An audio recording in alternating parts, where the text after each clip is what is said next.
Alright. There we go. With Star Trek Infinite. It just came out literally 25 minutes ago.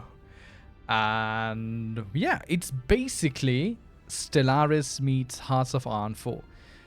At least as far as I could tell from how it all looked. And if you look at the menu and you know Stellaris, then yeah, this is basically Stellaris.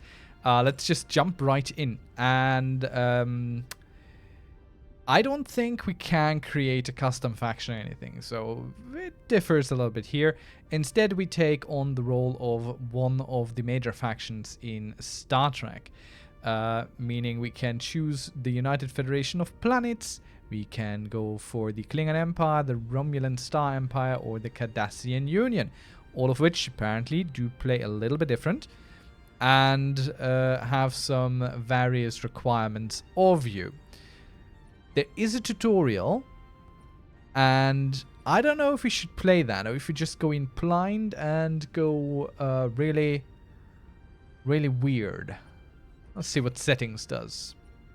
So we can set, well, we can't set a galaxy size. It's alpha, beta, medium, meaning the alpha and the beta quadrant will be available. Habitable worlds, okay. All right. So the difficulty is Ensign right now. I think, yeah, these are pretty much the same as they are on the other games. So we want to play Iron Man. I do enjoy Iron Man generally. It's a bit harder. You don't really have to the capability to save scum. So if something goes wrong, it goes wrong. But let's learn and maybe play on Captain. Probably not going to go too well for me. But we'll see. Now, who do we feel drawn to? Let's read the little blurb here, despite it being quite small. Honestly, this is hard to read. So, the United Federation of Planets comes with cosmologists. Oh, yes. Do you see that? The tooltip has fixed itself. Thank you, Paradox.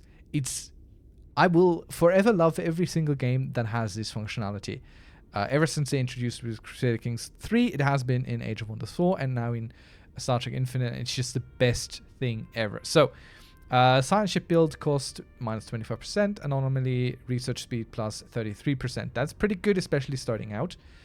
Pioneer colony ship, yeah, okay. So, explore and expand is basically what you get from the base items here. I believe this is kind of how the rulership works. Justice and excellence. The Federation... Oh, no, that's the Federation flagship. All right. No. What? Justice and excellence.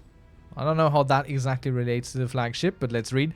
The Federation flagship, the USS Enterprise, can be unlocked through the mission tree, an outstanding vessel crewed by the most accomplished officers that partakes both in combat and exploration. The Federation can't declare offensive wars, but can defend itself and its allies. All right. This sounds something like I would play. I tend to not be very aggressive, so I'm pretty much going for something that requires you to play aggressive, like the Klingon Empire, maybe. So, high education. Every person is entitled to achieve as much as they can. We have a responsibility to create the environment. Increase recruitable scientists cap by +1, and pop growth from immigration plus 15%. Not bad. By listening carefully to other cultures, not only do we understand more about them, but we deepen our understanding of the universe itself. Increase the opinion after first contract protocols by +30. Okay. Envoys improve relations with minor powers +2. Minor powers will be a little bit interesting. They are similar to the mercenary enclaves and stuff in Stellaris, I think.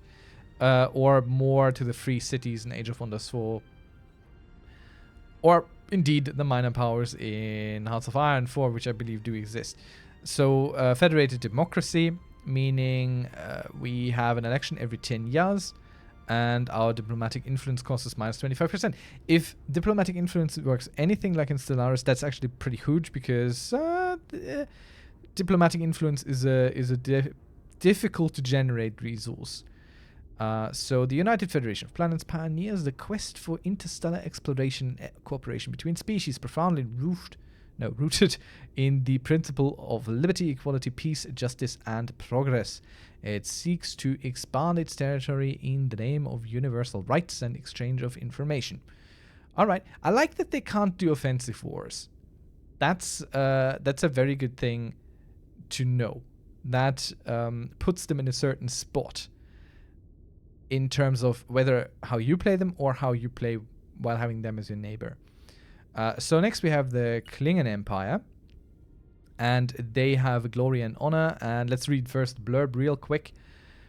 Champion of Kales, the Klingon Empire boasts the mightiest warriors ever known, equipped with a hunger for engaging in no-retreat combat and expanding their territory. Klingons are willing to die for honor and rank. So we are decorated. Army morale, 20%. Army experience base, plus 33%. Depends. Army is land-based. Might not be super important, but we'll see. Monthly influence +1. Okay. Well connected. Glory and honor.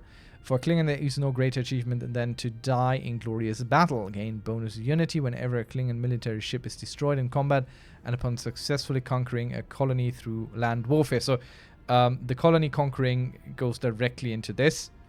Let's see. Followers of Kales. The mighty Kales will always lead the deserving in battle. There he ensures that followers crush their foes, paving the hard-earned path to glory. Leaders produce 1 unity. That all might be pretty good. Army damage plus 20% again. Boy, okay. So we're plus... No. Damage not, but the army is basically boost. You're an army. And here we have something about the ships as well. All honor stems from contested strength, and a worthy life culminates in death and battle. Without war, there can be no honor. So ship evasion plus 10%, ship tracking, so how well do we hit? 10%, and ship build cost minus 10%. That might be the most important thing, possibly.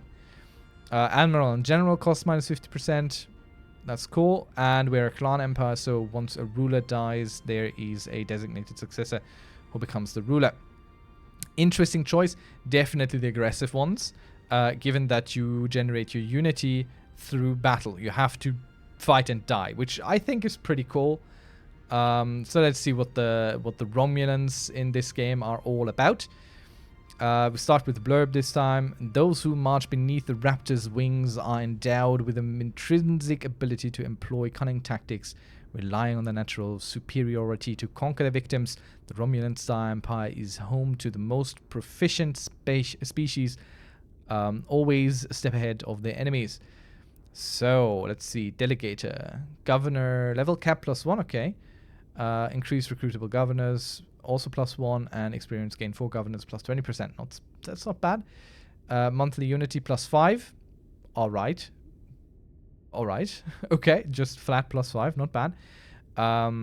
Closet politics, covert political interests, and strong ambitions are best resolved in secluded corners, tucked away in the shadows. Veiled tactics is the only way to bring about the greater good. Additional edicts +1, monthly influence. Alright, okay. So this is a little bit more about governance, it feels. So pop chance of appearing aligned with the Empire principle +5. Appearing aligned with it. Is that the same as being aligned with it? I have a feeling that that might not be. So not sure if that's super helpful. Oh, now we check that. So the state senate holds elections every 20 years, so half as often as the federation. And the colony development speed is +25%. So they're also a little bit about governance and expansion. They have no restriction, like you can't fight an offensive war. Now the Cardassians, they are famously aggressive. So industrialistic and aggressive. Not as aggressive as the Klingon Empire, but surely. So I'm expecting something along those lines. Let's read the blurb first. The Cardassian Union is boundless in its lust for conquest, skilled in raiding entire planets and extracting information at any cost. Their subjugation of the weak knows no end. So let's see. Trade value +10%. That's interesting. Trade is a functionality in Steallaris that's a little bit underutilized, I think. So we'll see how that works here. And we have military technologist. Ship upgrade cost -10%. Ship build cost -10%. Similar to the Klingons, though they don't have a modifier on ship upgrade cost. Power and control. The Union makes ample use of slaves. Non-Cardassian pops. The Bajorans might be able to tell you a thing or two about that. Brought into the fold that can't be leaders or rulers but can work high output exclusive jobs. Cardassian pops perform significantly worse in non-military worker jobs. So you need slaves as a Cardassian to actually get anything done. That's cool. That's great. Raider Corps. The claw of Central Command scratches and cuts through every impediment. Everything is ours and nothing is left behind. Okay, so the various ship classes get solid damage bonuses. Hideki ship class. I'm not sure what the large and what the small ones are. So, but these are pretty high. These are pretty damn high. Intelligence Zeal. So Central Command sees all, hears all, and knows all. We are the omnipresent and the omnipotent shadow, intent on gathering information on others. There is no word uttered by our enemies that is left unheard. Spies' effectiveness increased by +1. Slave pops have a chance of being permanently sent to detention centers each month. Sadly, we don't get any information on what a detention center is here. That would be very interesting. And Central Command holds an election upon ruler death. Alright, so kind of like the Klingons, except no, they have an election, whereas the Klingons do not. And spread penalty -15%. That's important, so they don't incur as large of a penalty with a larger empire than the others. So I'm a little bit, I don't know. At my heart, obviously, I'm a Federation man. But in my aspirations, I am more of a Klingon Empire man, though the Cardassian Empire speaks to the Emperor in me. The Romulan Star Empire, I'm not entirely sure. I find it very interesting that there is like racial basis for the whole espionage thing. Maybe it's more interesting in Star Trek Infinite than it is in Stellaris. So I feel like the Cardassians are a bit of a nice mix of everything. But I do enjoy the idea of the Klingon Empire. So also, I think I have the DLC with the Klingon voiceover. So I think we'll start with the Klingon Empire and see if we can make Calais proud. So we'll select them. And it immediately goes into a new game. No other options here. The Klingon Empire was founded by Calais, the Unforgettable, over 1,000 years ago. The warrior ethos is ever present in daily life, in which each obstacle is viewed as a divine test of the legendary Klingon metal. Klingon spiritual traditions reflect this duality of the warrior's path. Violent conflict leads to quiet contemplation and the perpetual search for understanding and meaning.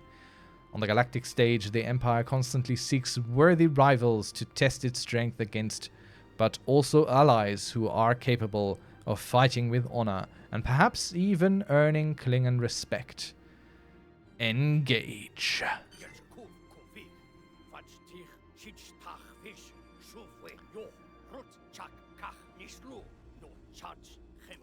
Okay, yeah, I think that's the... Love it. That is great. I love it. I don't speak Klingon. I have no idea. So we'll have to read the text probably. I think we'll keep the advice on for now. So we are the High Counselor. Even the bravest Klingon may need counsel when navigating the warrior's path. A Klingon does all they can do to make their ancestors proud and to honor Calais. To fail these eternal principles would be...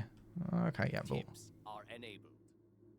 Okay, so now we get them sort of understandable. All right, so if you ever played Stellaris, this is super familiar. Everything... well, then again, most Paradox games look pretty similar if they're based on the Clausewitz engine. So over here we have our outlines. So we have our planets that we already have. We have our shipyards that we already have. We have our fleet, which is kind of dinky and small at the moment. Let me check in the options real quick if there's some sort of scale for the UI. Very good. It is there. So Okay, we must restart the game for that because it's all very small on 1044p.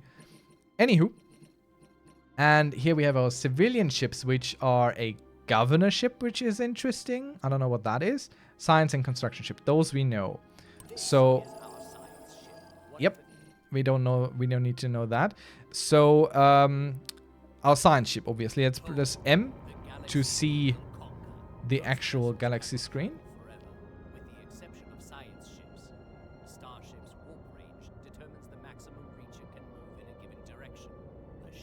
That is very quiet compared to everything else.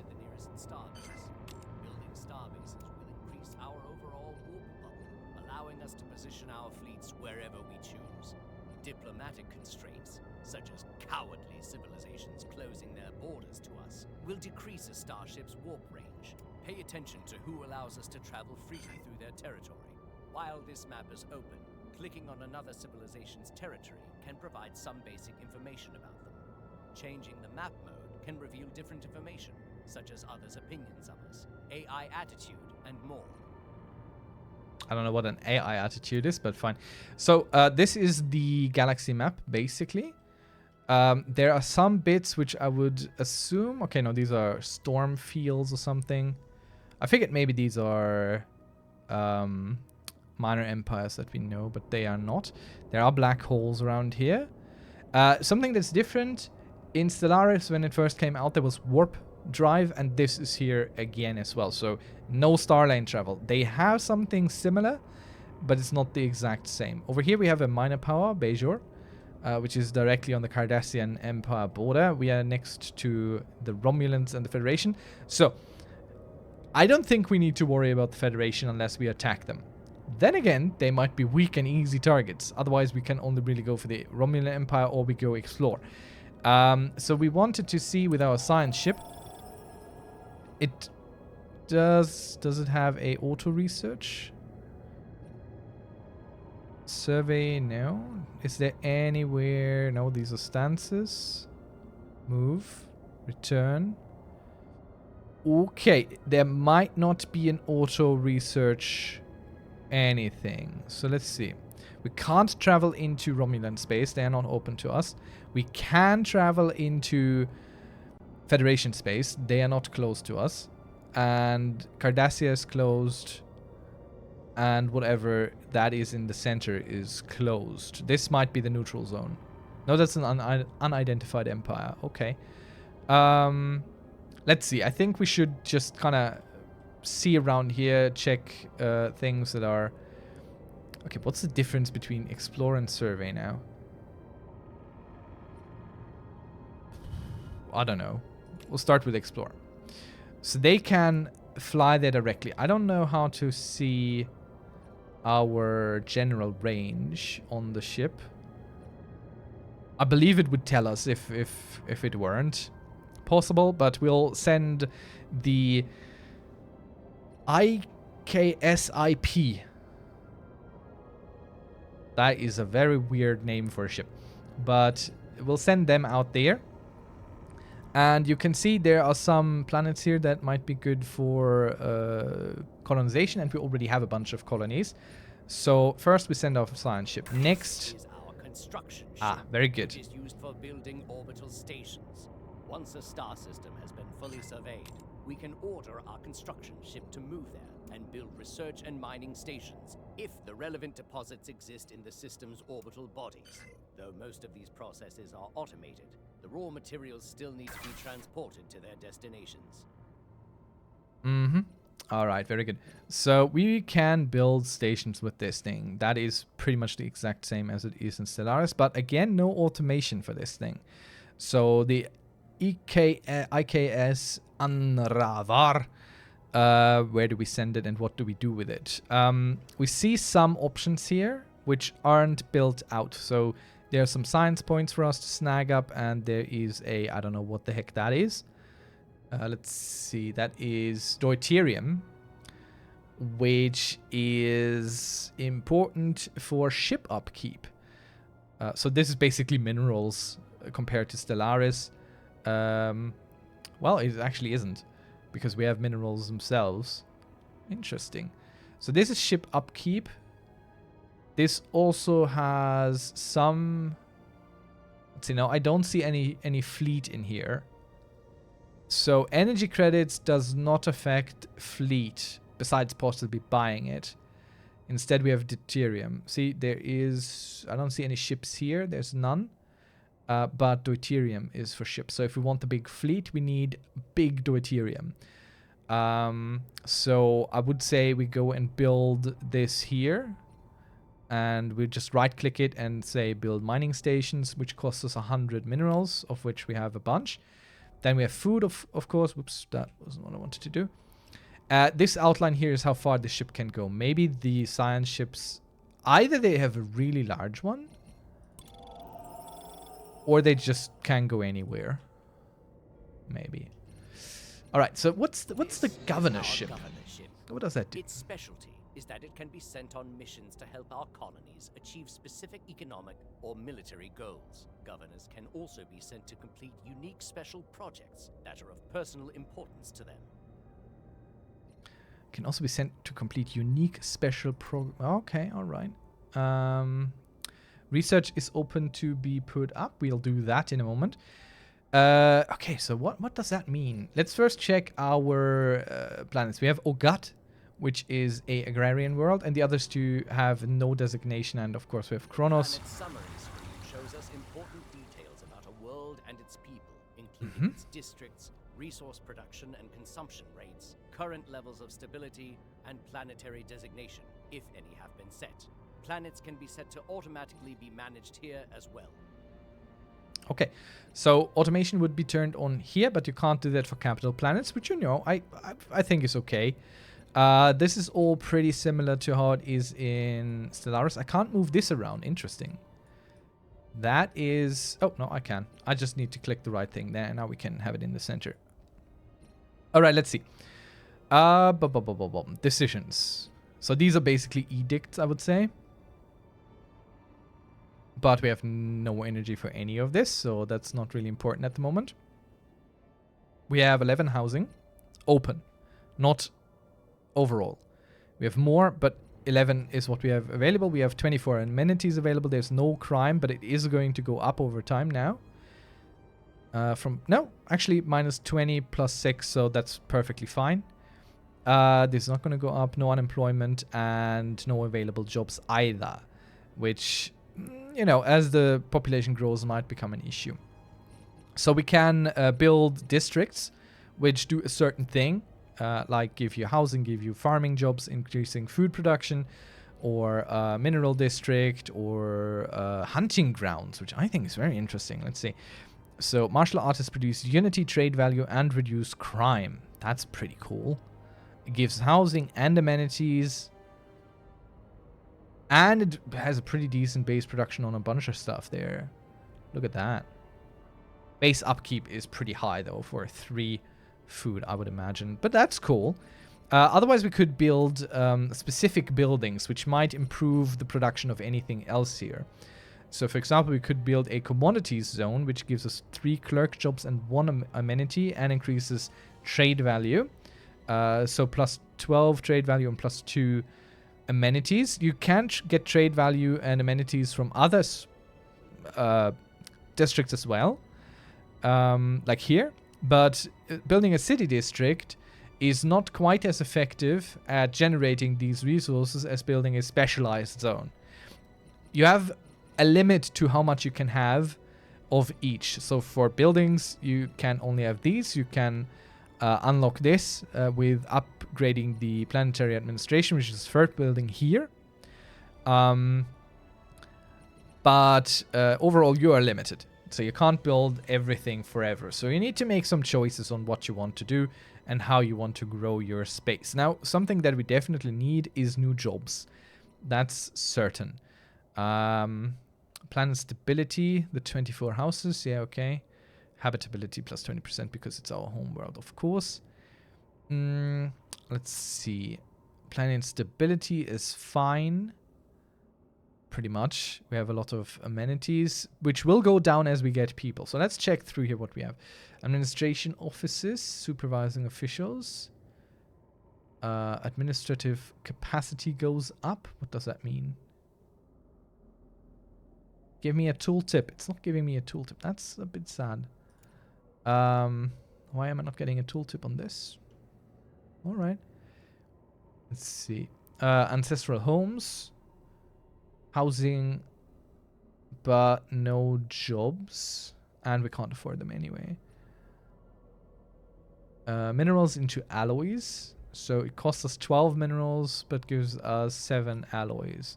I have a feeling that alloys are used for ship stuff, with military applications such as in the lateral access conduit that lines warp nacelles. Needed to construct ships and starbases. We gain more. Okay, so forges might be interesting to increase our alloy output. Holding cells is to reduce crime, I would say, and give us defense. Holographic combat simulation. Ooh, interesting. So unity, trade value, and crime reduction.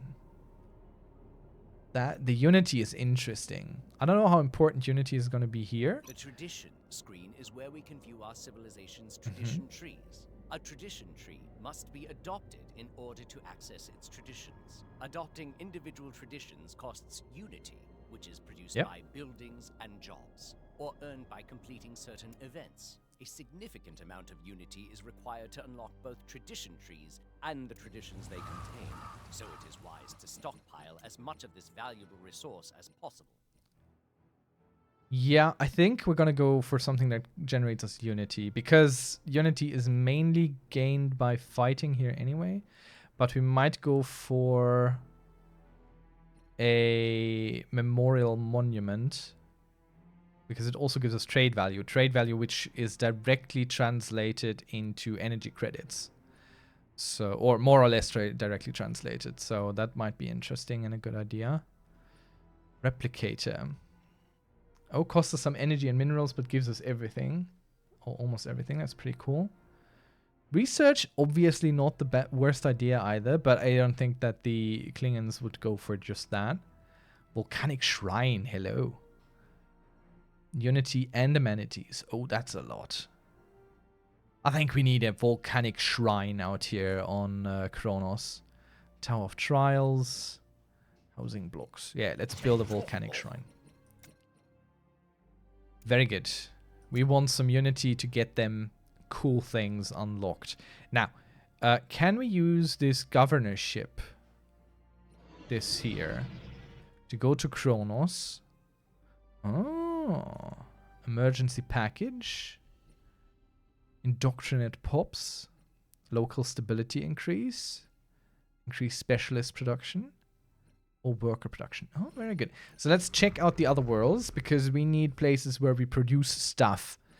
So this place here has 2 open work slots, so we shouldn't build anything here, but they're kind of low on amenities and housing. So potentially building a city district might be good. But we don't have the minerals. Do we have the minerals to increase our mineral production is a question I have. But we shouldn't go up too high here. So let's check this planet. This looks a little bit better. For mineral production. We have enough housing to accommodate some stuff. So let's build a mineral mining facility here. So it will generate us some minerals in the future. And that's all we can really do on that front for the moment. And we should send our governorship. The governorship, get it? It's the ship of the governor, but it's also the governorship. So we send it over to Narendra 3. Let's see. I have the ship selected. I go here. And we want to improve the worker production. So what is a worker? You have jobs, basically. And workers are the lowest. They generate the base materials, basically. So energy credits, minerals, amenities, and what's the last one? Luxury goods. That should be luxury goods. I don't actually see luxury goods anywhere here. It's interesting. But all right. So there are some special resources in the back there as well. But now we have a job for our governorship to help increase. And we can set the designation of this planet we can set it to be... Where do I set the... Ah, here. Okay, so we'll set this to be a mining world, basically. So they will produce our minerals. And now we can set it to automate, and the game will do its very best to get it done, to make it so. And our governorship will help support just that. All right, so the agrarian world, we're going to also automate. And Boreth, let's see, what do you have? Planet stability +5, but you have no specific interesting things going for your, like, no, or do you have any interesting features? Max dilithium plant +4, max energy, okay. No, that's not super interesting, anything there. We already have an agrarian world that is designated as such. I do like if they're not super reliant on outside help, but that's fine. What could we designate you as? Let's see if something tickles our fancy. Bureaucratic world.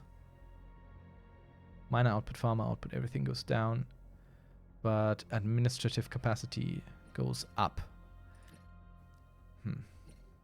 I don't know how much that helps us. I mean, if you build only administrative buildings, you know, that might help, but I don't know. So, Sanctum World. Follower of Kales output plus 100%. Everyone else does less.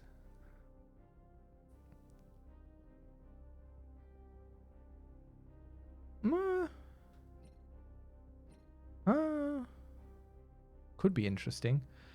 I think we need a fortress world, though. But this is primarily for defense, not so much. Oh, they do produce influence, which might be interesting. So let's set this to fortress world. Let's automate this.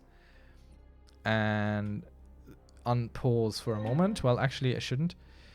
Chageth is a new heir to the empire and will say, okay, all right. I didn't set research. Let's set that first.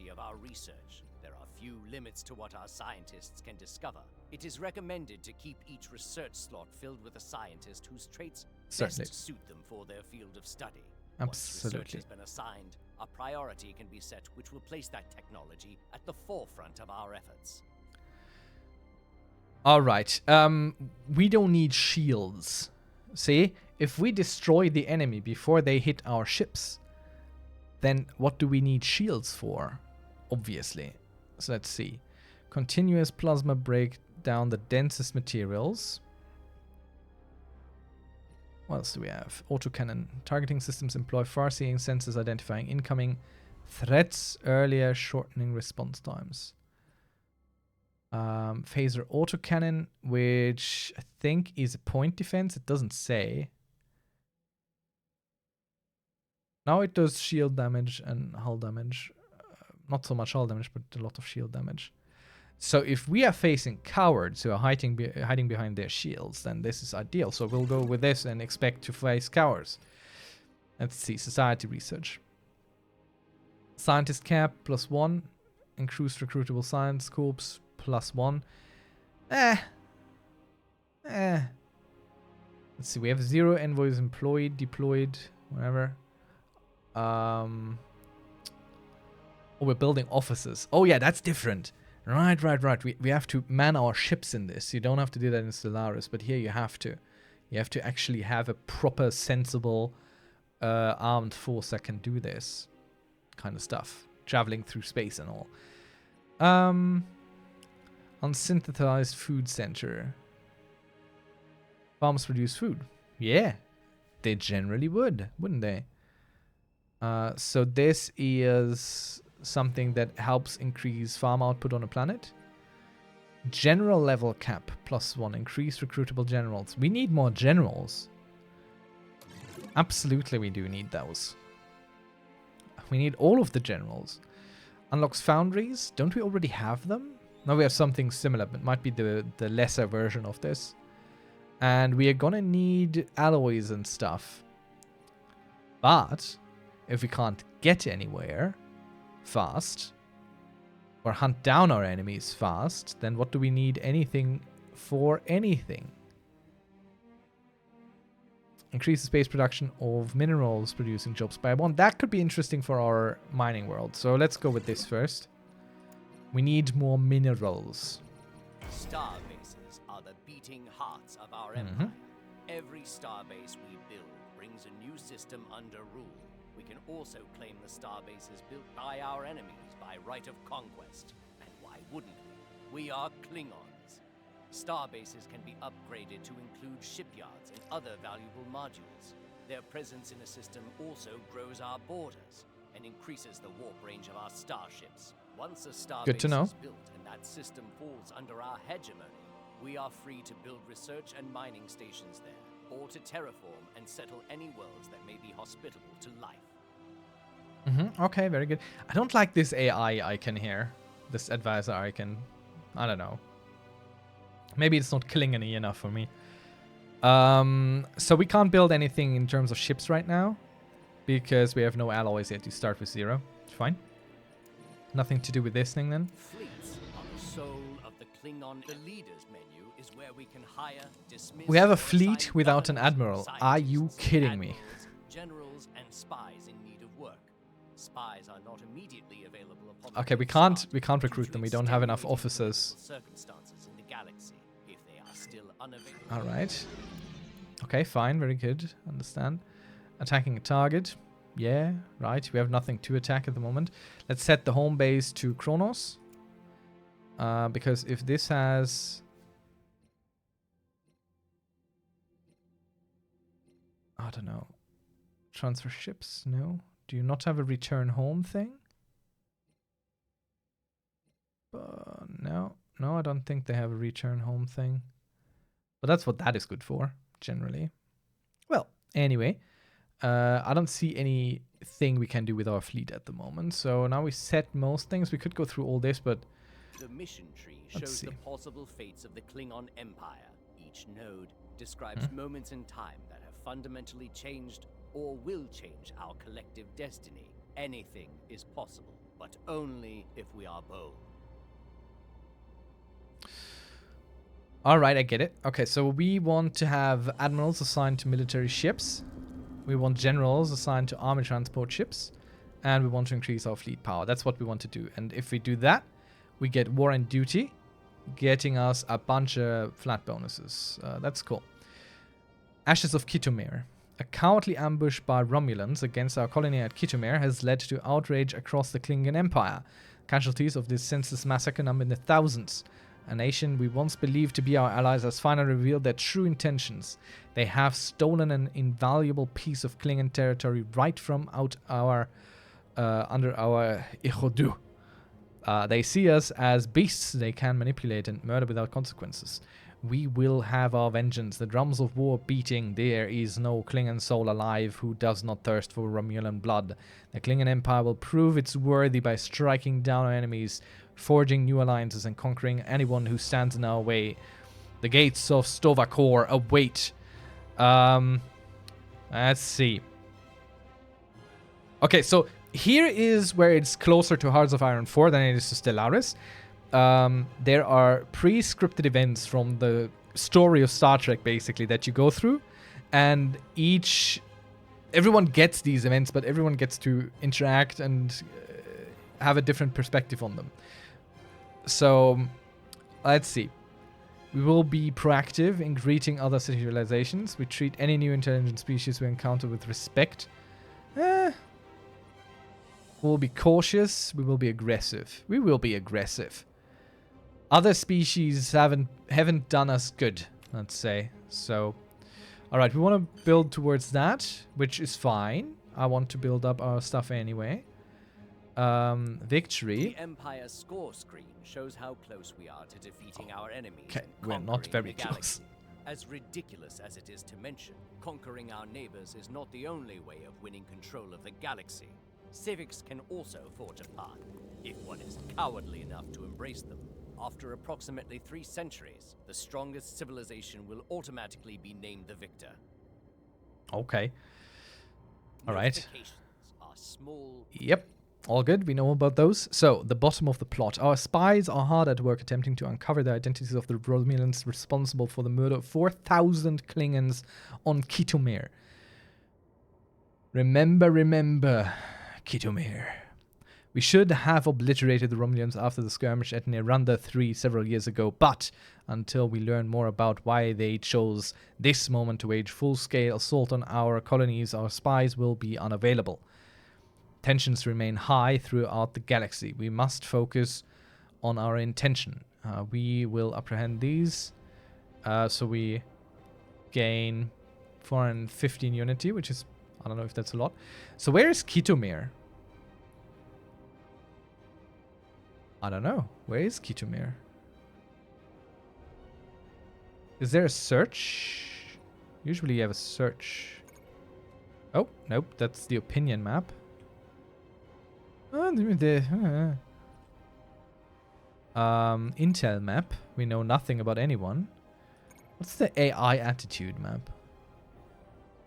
I don't know what that means.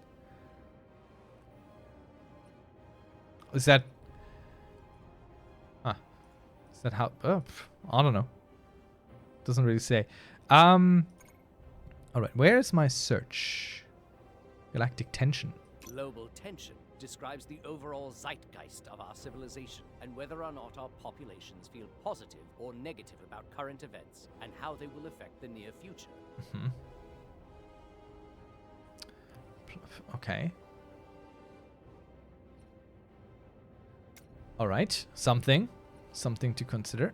Claims. Are the process by which we acquire new worlds during conflicts.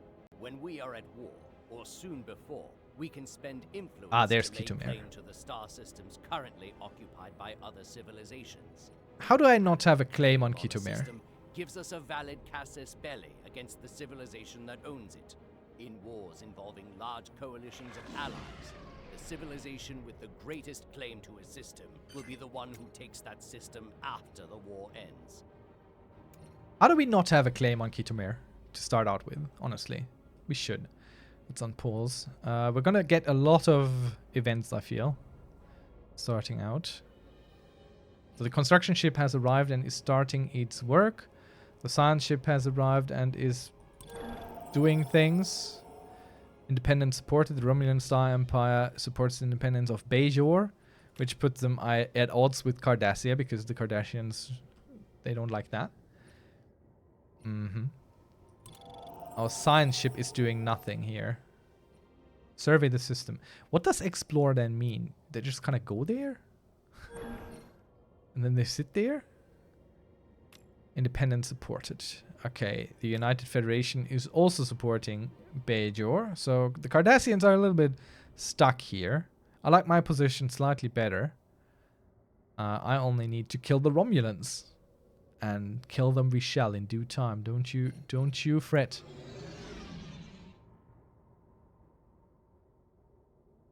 Let's see, what does that mean? Why is there a 60? Oh, I think, yeah. That is the base defense of this system with the starbase that it has.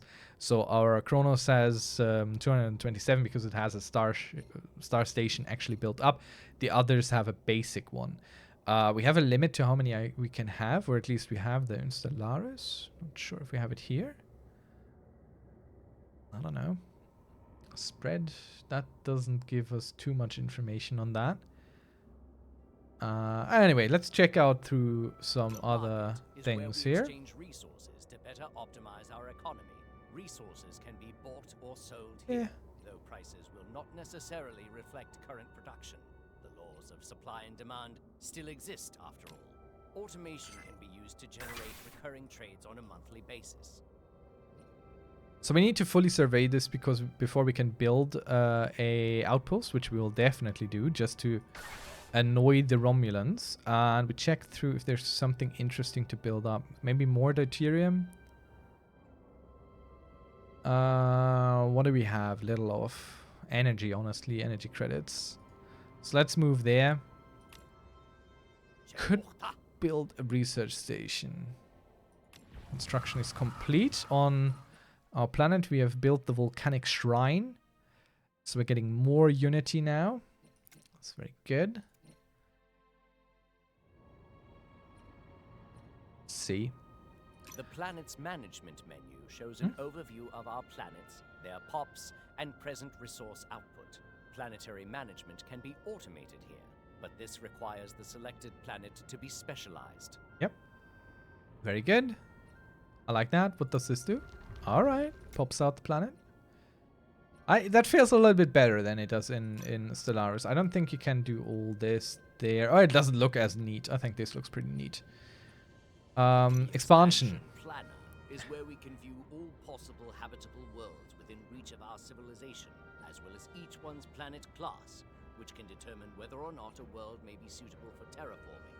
We can also construct colony ships here that will transport our settlers and choose which species will be the best fit for that planet's habitat. Yep. Our energy credit supply is rapidly decreasing. It Try sure not to is. let any resource fall below the critical threshold. The critical threshold being 0. All right. So where is our energy going? No one knows. Might have to build something against that. So we'll go and build an energy district here on Kronos. All right. So the expansion planner is kind of oddly named because you don't necessarily plan it. You just kind of have a look at it and you feel like, oh, all right, that's interesting. And then you click on colonize or go to or whatever. But if you don't have the necessary stuff, you can't plan anything here. You can just kind of make your life a little bit easier in finding stuff so you don't have to walk around on the star map. All right. A leader has gained a level. Governor Karek. Very good. Okay, so we have found an anomaly. A cargo beacon from a missing shipment has been detected near Krabara Ila. The beacon matches that of a shipment that was found to be traveling under tempered documents. All right. Okay, let's research this. We might want to have another research ship to get a better overview of what's going on. And I want to look into espionage as well. So these events in Stellaris were always a little bit lacking to me. They missed this Star Trek flair. Now this is Star Trek themed Stellaris. I hope these are more interesting in Star Trek themed Stellaris. So let's see. Yes, let's start this. And let's get to a shipyard. And we cannot build a science ship. Or can we? Nope. Okay, that is a very, very slight color difference. Look at that. It's basically just the text changing. Okay, they could have done that a little bit clearer. Anyway, we'll build another science ship. That's fine by us. We have enough officers now to give our fleet an admiral, I hope. So let's get someone good. Ship fire rate. Ship. Oh my god, that is a lot of stuff. Ship weapons range. Good lord. Ship fire rate. These are some fantastic lads, but with our energy credits as low as they are, we'll abstain a little bit from that first. Our construction ship. We could send that here to build a mining post to get the energy credits from that. And we probably should. Can we watch the ships fly? Okay, no, we can't zoom in any further on their actual travels, so it is what it is. But of course, we can check out our ships in the planetary areas, so we're researching this right now. Waiting for the science ship to be built, which is very soon, and next up we should probably build more birds of prey. Oh, I love birds of prey. Let's see, how much does this cost us? Okay, upkeep, which isn't ideal. But let's see. Anomaly. Now we want someone who is good at... leader lifespan is not bad. Yeah, okay, we'll need that. We'll take this guy. Anomaly research speed is not bad, so we'll take him. Oh, no. These are who we already have. Okay, we need to assign someone new. It's the last scientist we can have. So, research speed, you know. I mean, probably this 10-year lifespan can help. Oh, nope. We cannot. So we bought the science ship with which we can't do anything right now. Those are some interesting prices. This is very different from Stellaris, I must say. We have found an enormous cache of smuggled weapons and propaganda pamphlets of Cardassian origin among the lost cargo recovered from Kabara Ira. The documentation matches the missing shipment and has been discovered to be fraudulent. Whoever tried smuggling this abandoned shipment of weapons has long since covered their tracks, but it appears that the individual has been hoping to arm a secret faction of pro-Cardassian guerrillas operating near our borders. The smuggled weapons are of shoddy construction with poor materials, wide tolerances that have led the majority of them to suffer catastrophic failures when test fired. Good stuff. Okay, so we melt them down and get some alloy out of it. That's not bad. That means another bird of prey. What's the upkeep on these? I don't see any. Ooh, traditions are available. Very good. Now we get to go a little bit. Huh, what's this? Why is honor a thing? And then we have these. What? Only a Quarvak fails to speak plainly. Our empire relies on the pillars of honesty and strength in order to gain more standing, be it through duel or conquest. When adopted, gain 250 deuterium, energy and minerals on outpost creation. Alright, so every time we build an outpost, we get a bunch of material and resources. That's not bad. The bonus is increased to 500 after year 2351, which we are a few years away from, but not many. Capital buildings and non-homeworld colonies provide warriors, +1. Warriors reduce Alright, so that's when finished. So adopted is already pretty good. Why is this like specific? Why is this out here? Is this kind of like Klingon specific that no one else has? Like all these are everyone, but this is Klingon? Well then, let's see. We were forged to endure, created to stand the test of time, meant to lead with wisdom and resolve. Leader lifespan +20. I like that. Ship weapons damage +20%. Oof. These are some hefty bonuses early on. So let's adopt honor. Which Klingon wouldn't? Let's be quite frank here. So we're earning a bunch of deuterium, but not much of energy credits. What does our fleet cost us in upkeep? It costs us something here, but it doesn't show when we build a ship, which confuses me. Like, I don't see any information on upkeep here. None whatsoever. Okay, why is this fleet here? We'll just group them. I don't know why exactly this fleet isn't just being reinforced. So let's get into the fleet manager. The fleet manager is where we design the schematics. Yep. And we'll set the bird of prey to the maximum that it can have. And we're at 16 out of 20. So we can have a 10 maximum. So now we can reinforce and they will automatically be sent to this fleet if we click on that. So from the fleet manager, it will build in the next best shipyard as many as you can afford at the time of clicking that button. That's how it goes. So this has been researched. Let's go survey this system there. Let's get this boy and build a starbase. Okay, we built too many ships, but we can already move our ship closer. There's no reason not to get its journey started, looking at these taking some time. So by the time it arrives, we might already have enough starbase material to keep on going. Alright, I wanted to keep checking here. So edicts and policies. Are proclamations that change the priorities of our economy through the weight of law. Most edicts carry a penalty, which can be viewed in the tooltip. Alright, so we could enact Children of Kronos. On the greatest planet in the universe, the mightiest warriors are born. This lasts until it's cancelled. It grants us 15% build speed, hull regeneration, and unity. Okay, not too bad. Extra rations. Xeno investigation program. Science ship build cost, monthly research, nah.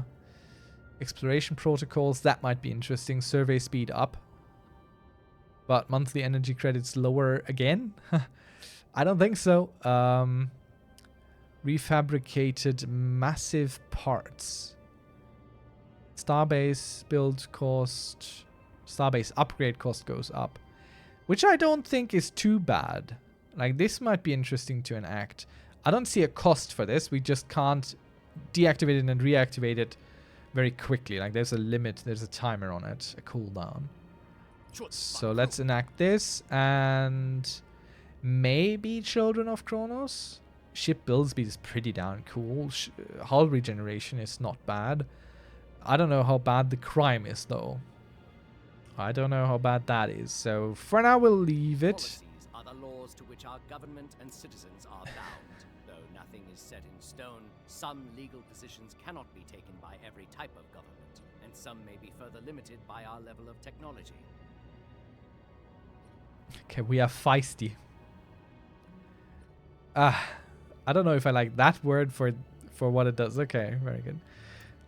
War doctrine, home field advantage, home territory fire rate, combat disengagement chance, nah. Supplied speed, force projection, no retreat, ship fire rate. I think our war doctrine is no retreat. We are Klingon. Disengagement chance reduction 100%. We can't disengage. Emergency FTL jump cooldown plus 50%. Yes. No retreat. We are true Klingon. Aggressive, we already said this. Green fuel sources. Trade value earns us. Alright, okay. That goes into energy credits, which we desperately need. So we could switch around what trade generates. I like that. I like that a lot. I don't know if that's a thing in Stellaris, but I enjoy this. Civilian industry? No. No. Militarized industry. Energy, everything goes down except for alloys. We'll stay with mixed for now. Leader education. Full scholarships. Leader lifespan plus 20 years. Leader cost plus 100%, which is a lot. We'll stick with the standard curriculum for now. Let's see. Traditions we already know. The ship designer is where we can engineer our starships with specific modules. Look at This that. process is Look at automated by that default, beauty. But can also be done manually. Note that due to the differences in size between various classes of starships, Lovely. the number of modules available for each one can change dramatically. So we'll leave that to auto for now. I don't really mind too much.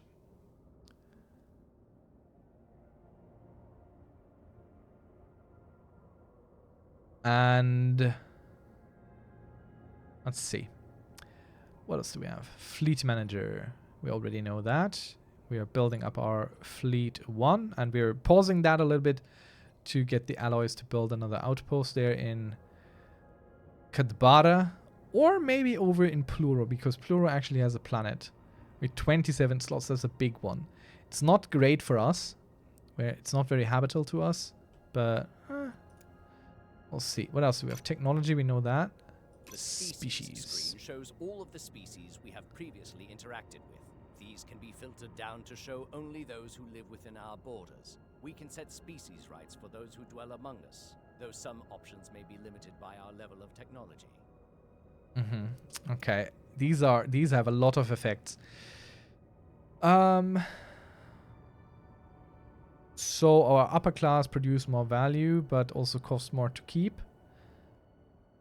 Our lower class produces more stuff as well. I think we'll leave it at that for the moment. That might have too far-reaching consequences for my tastes. Leaders. Okay, we already know that. Oh, interesting. We don't have an overall leader cap. At least as far as I can tell.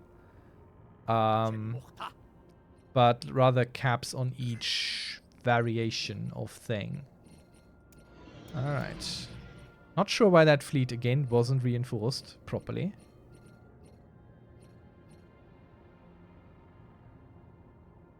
Okay, our allies are coming in. Our alloys. Okay, this also has 3 energies, so it's more interesting to build an outpost there than here. But we have to be a little bit careful with our influence. That's going up very slowly, so we'll take some time until we can afford a new one. Now our food production is down. Can we help this a little bit? Build that.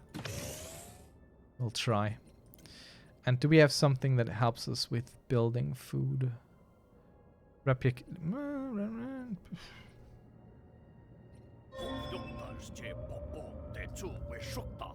Alright. We have known we were not alone anymore since our first warp flight during the Age of Kales. And the 14th century since, we have discovered many new species, both worthy and unworthy. Yet, only since our recent string of findings have we been able to fully realize the breadth of that abundance and concluded that our galaxy is not merely hospitable to life, but a crucible for it. Okay, Klingons are proud species and will go on being proud. Who knows how deep the mysteries of evolution go? No, I think we're proud and we'll stay proud. Sounds about right to us. Scientists gained a trait. So, Wonderstruck.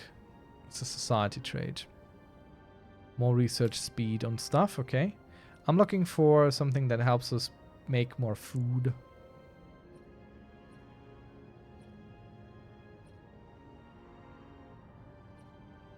But I think we have to research something for that first. This kinda does it. The replicator kinda gives us food. Gives us kinda everything a little bit. But yeah. Alright. What do we have? Okay, so this has been surveyed. The government screen shows our current ruler, That values, was and the any second modifiers one to that go. may be affecting the day-to-day functioning of our civilization. Our demographics data can also be viewed in the tab below. Okay, so we can shift order it to go check out systems around here. So we don't have to wait for it to finish and then move it on. So Pluro, we go there. I think so. It costs a little bit more because it's further away than Kabara. But again, it has a planet which might become handy. Now, diplomacy. Let us converse. Tell about this civilization. Yep. So they are receptive to us, and we could probably assign an envoy. Can we? We could establish an embassy, which costs us what? Nothing. So we'll build an embassy with the Federation for now. And now that we have one, or do they have to accept it first? I think they might have to accept it first. More traditions. Leader experience gain. That is important early on. Plus 20 years. That is just... Okay, our leader has gained a level. Let Very us good. converse. So they're happy with Let the us converse. thing. So now we can go ahead and send Envoys are our an actors abroad. envoy. They can be assigned to make first contact with other civilizations, or to engage in diplomacy with those we have already established communications with. Okay, so we're sending both of our envoys down to the Federation to get our folk a little bit more friendly. Can we afford a general now? Yeah, not really. If this goes into 0, we're kind of done for. All right, let's go ahead and select that ship and build that mining outpost here.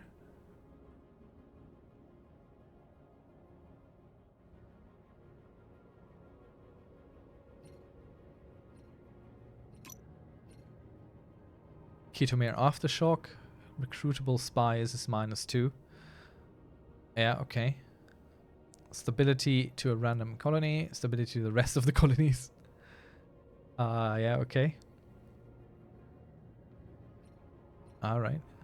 Ratify new civic. We don't have any points for that. The demographics tab breaks down our civilization by population data. It shows how much we have grown, which traits are most commonly observed among our pops, and any modifiers that might change how our citizens perform or could affect their quality of life. Mm-hmm. I don't know why they kept the term pops. I find it very impersonal. They are population, aren't they? Okay, you have found a new anomaly, but you're pretty good these days. So let's go and go and research that. I should have read that. Darn, I didn't. Yeah, we're going down on food. I don't like that. We did build the district, but if there's no workers to take up and make the food, yeah. Okay, but we can finally get an admiral. I'm trusting myself now, and we'll get the younger one here. Diversity of life. The claw of nature is sharp. Our recent revelation that there are so many weaker species inside our own territory has led us to reform our previous theories about the powerful diversity of life in our universe. Simply put, there is no problem evolution cannot solve, even when lacking many components once thought to be prerequisite for life to endure.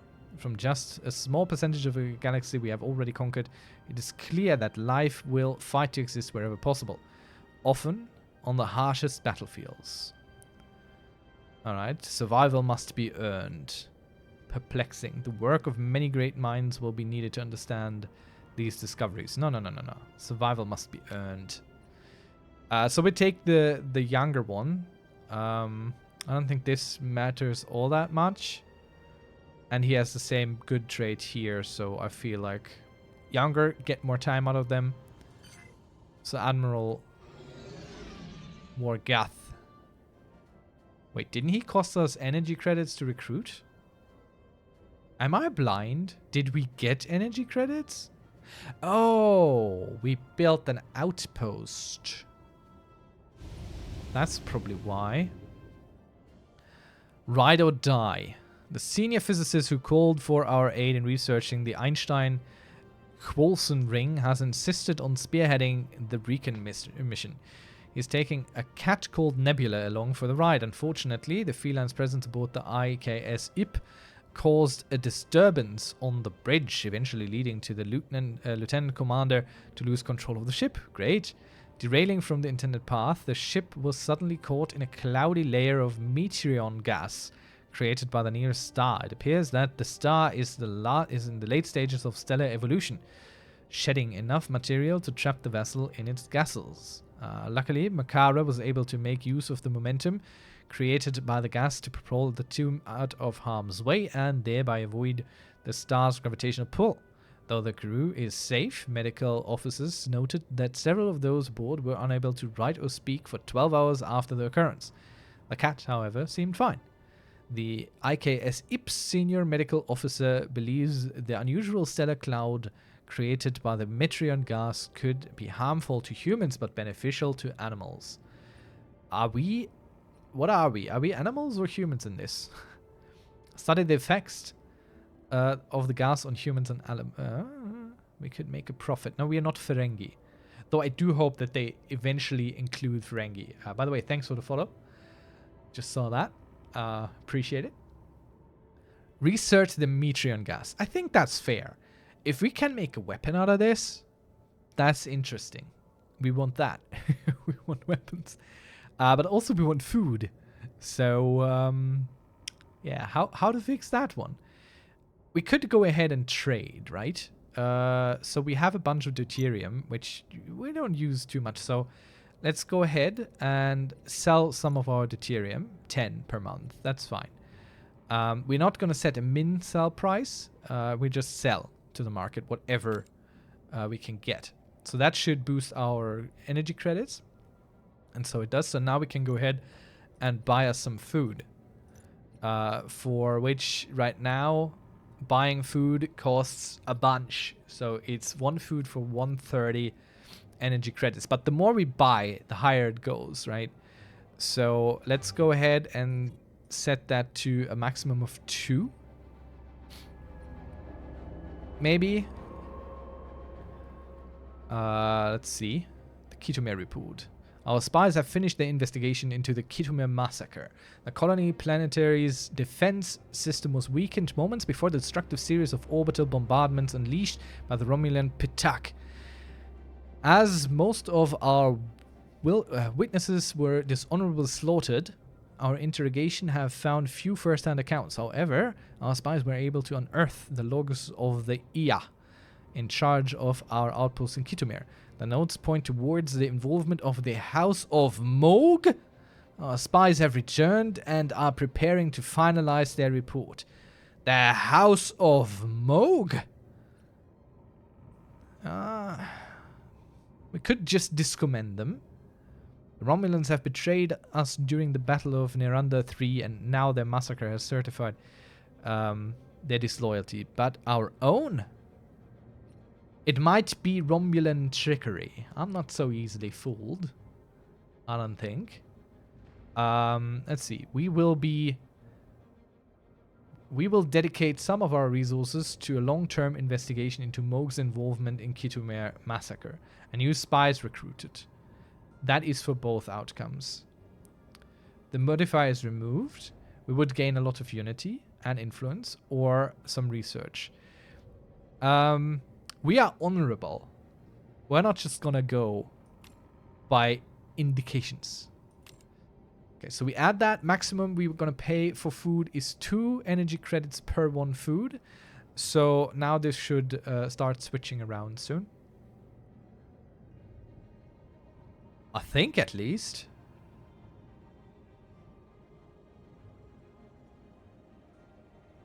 Yeah, there we go. Now we're going up a little bit.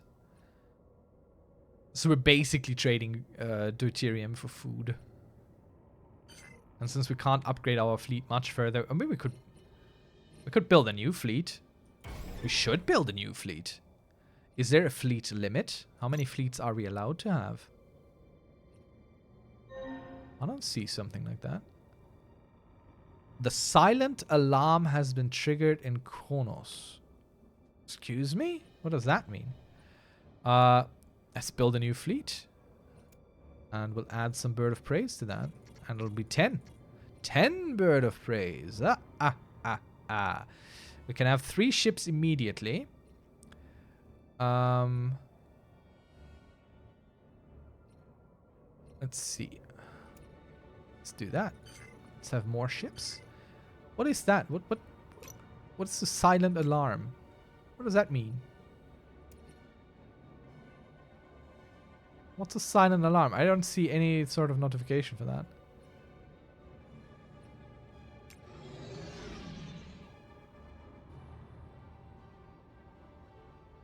I mean, the silent alarm generally is like in a bank or something if you're being robbed.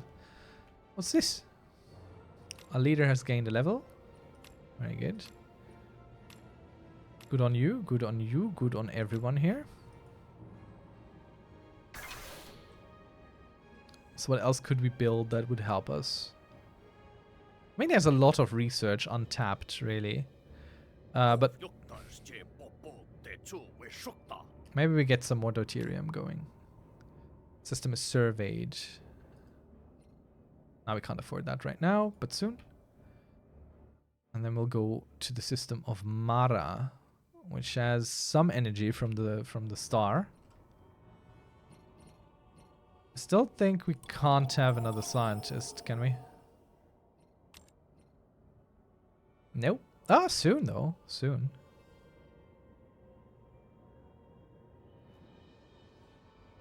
I'm gonna go with the leader lifespan one. There's no one ideal for this kind of stuff, but we'll pay in full. We can't buy any food anymore, it says. So let's get this lad on here. This one's available. And now we go find ourselves around here. Go and survey some systems in the other direction. It's a bit weird that they sometimes vanish the paths slightly. We want to see what's out here. So that's already sort of an accomplishment. Oh, there's a good planet here. Romulus just added this planet here. It's a small one though. Not that interesting. But we'll have to see. We'll have to see.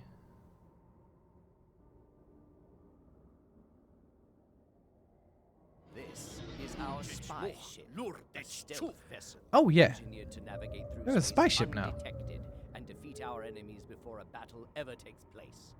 Its warp range extends through the borders of any civilization we have contacted. It sure does. These vessels should ideally be helmed by spies and may travel covertly through other civilizations' territory for the purposes of espionage, such as gathering intel or conducting secret operations. Espionage is not limited to other empires, as some operations can be conducted within our own borders too. Operations can be both offensive and defensive in nature, and may include spreading propaganda, stealing enemy blueprints, hacking star bases, or counter-espionage. Note that our intel on a civilization must reach a certain level before some So we had the silent alarm on Kronos, so we'll do some counter-espionage here. Maybe we can find who was doing this. All right, our place in the universe. A Klingon has one purpose: to die well. The abundance of diversity of life present in the smallest sliver of the galaxy implies that we are not unique, but one of the countless other species all gazing up on the same burning stars, seeking conquest to forge our place in the universe. Most of our citizens find this prospect a trivial matter, but there are some who have shown a marked insistence that to speak it is a blasphemy against the teachings of Kales. Time will tell if the gates of Tovakor care or not. Let's see. Death is an experience best shared. One of the two options will happen. Warp speed increase for 10 years or improved anomaly discovery. We will use this knowledge to our advantage. The race is on. Extra influence. I think we'll take the influence. We'll take the influence. That sounds like the smart play.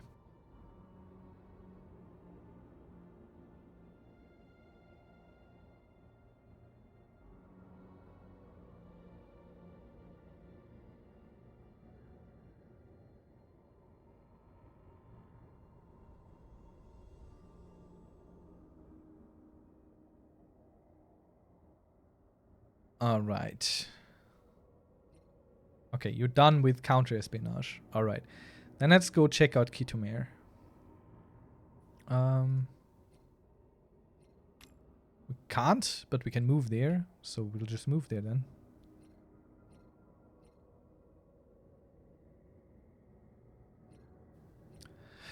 Let's see. Oh, there's auto-surveying. Oh, my lord. I didn't see it. I'm blind. As someone recently remarked. Ooh, a new tradition. What do we have? Leader cost and upkeep down. Nice. Ground armies damage plus 50. Gain unity when one of our armies is destroyed. Okay. Let's go with leader upkeep and cost down for now. Because we're not actually at war yet. Subspace disturbance. Our remote monitors are showing a great disturbance passing through the neutral zone. The disturbance moving at an impressive speed, indicating a species with warp capability. Substance communications of this magnitude only have been observed in orders sent out a large fleet by our empire or a worthy rival, yet our long-range scans cannot detect any interstellar fleets in the region. Monitor the activity in the neutral zone. We have discovered life from the far side of the galaxy. Experience or unity? I think We have discovered life from the far side of this place. Carnivorous jungle. Let's go research that thing. Yes. Can we set him to auto do anything? No. Their roots grow deep. After 5 years, Ogat's old growth forests have been almost completely devastated. Missing engineering vehicles have been reported along the rapidly disappearing borders of Ogat's prehistoric woodlands. Some of these vehicles were later found grown into the trunks of trees as if they had been swallowed. Nearby roads, too, have been repeatedly overgrown mere hours after clearing, and a number of logging sites found vandalized. There have been no casualties. Okay, we don't have the energy credits to preserve the forest, so ignoring it is probably not good, but it's the only option we have at the moment. So we'll go with it. Let's see, are we close to being able to colonize anything? No, our food is just barely hanging on by a thread there.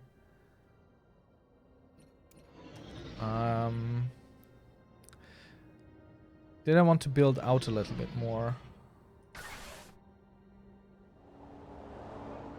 Poison makes perfect. Some of the settlers working in a tea plantation on our colonies have demanded we pledge our fiercest warriors to a series of tea ceremonies. As tradition, participants will ingest poison, brews, and recite epic poetry, an endeavor taxing both on body and soul. We have been called upon.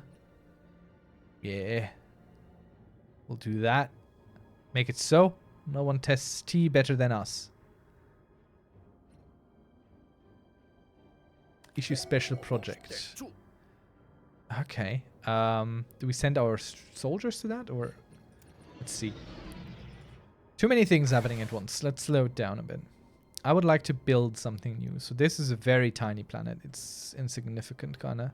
Well, all the planets we have here are kind of smaller, so it's not even that tiny, honestly. Might take this.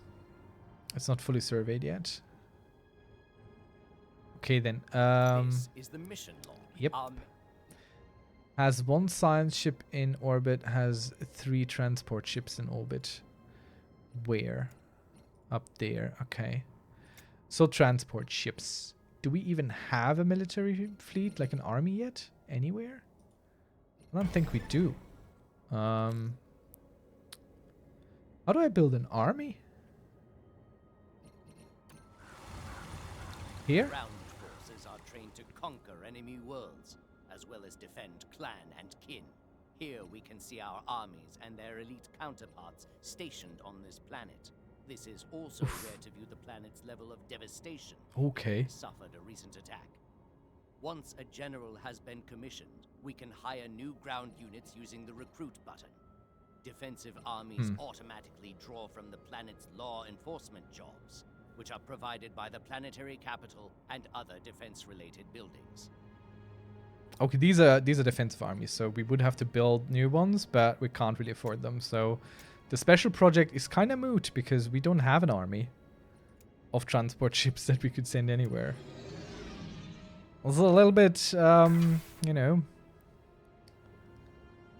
doesn't look too good for us, does it?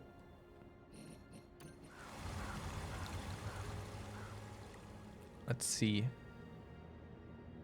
Maybe we build a agricultural district here on our home world. Help a little bit with the food supply, maybe.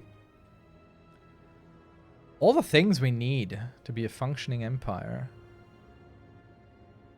Okay. So they have a transport fleet here with 1 army. Okay, that's this thing I can't really help. Right. Ship weapons damage plus 20%. Klingon researchers produce unity. Follower of Kales produce research. Alright. Ground armies damage plus 50%. Let's go with this then. None of these are super important. Let's go there. We can't really do anything in these systems, it appears, so we'll just go to their home system.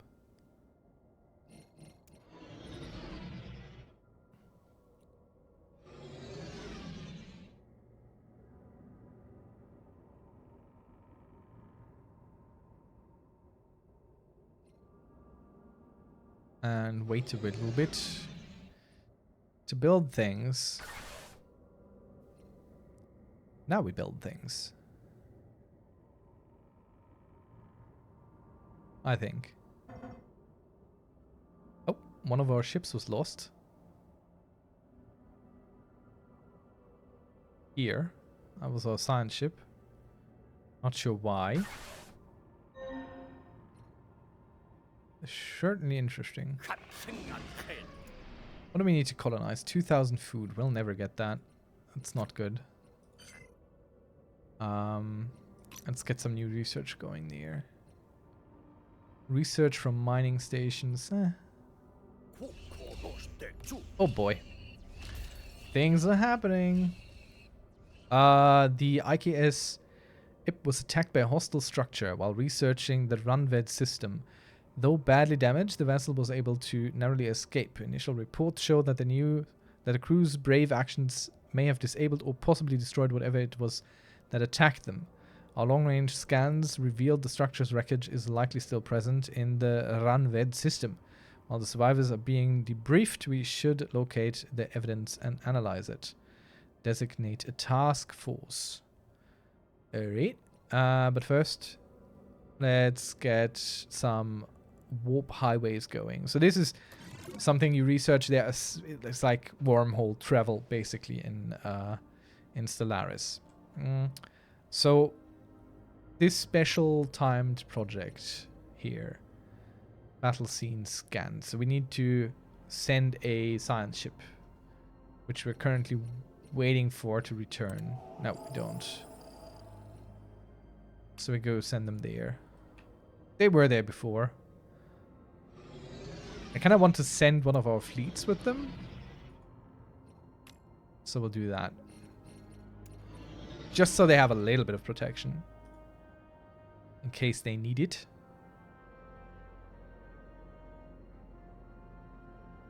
Our stability is steadily declining. Very good. Very, very good for sure. Definitely the kind of thing you want.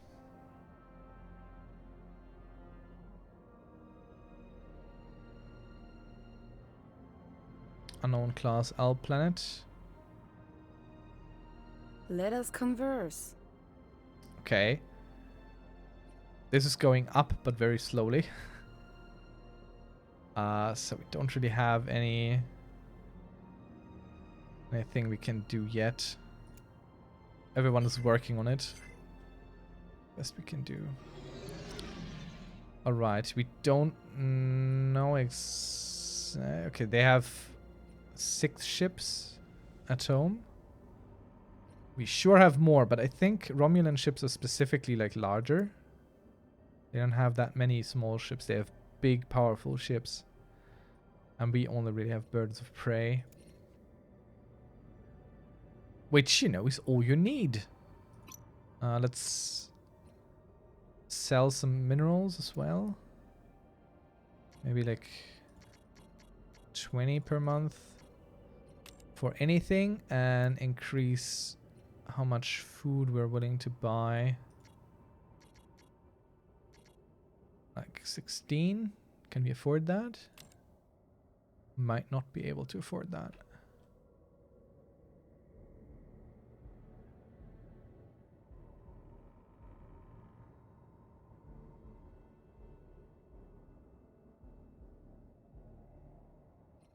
No, we are.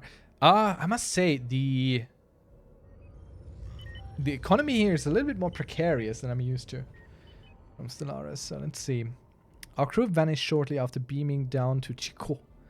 They reappeared from the jungle approximately an hour later as in a confused state with no recollection of where they had been or of their mission.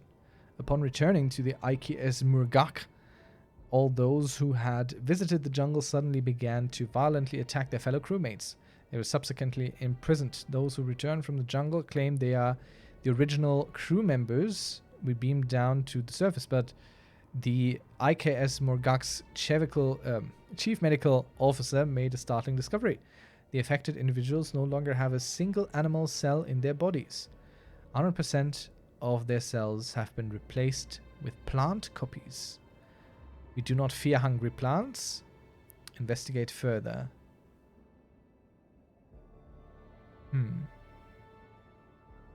Find out more. Maybe we can weaponize these.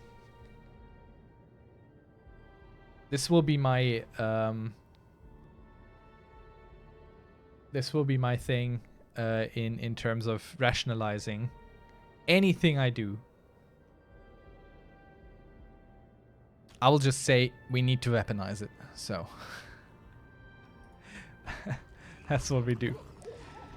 Carnivorous copycats. A second team from the IKS Morgak beamed down to Chico and discovered the remains of their predecessors lying in a jungle clearing not far from where they had disappeared, surrounded by the husks of the carnivorous vines that grew nearby.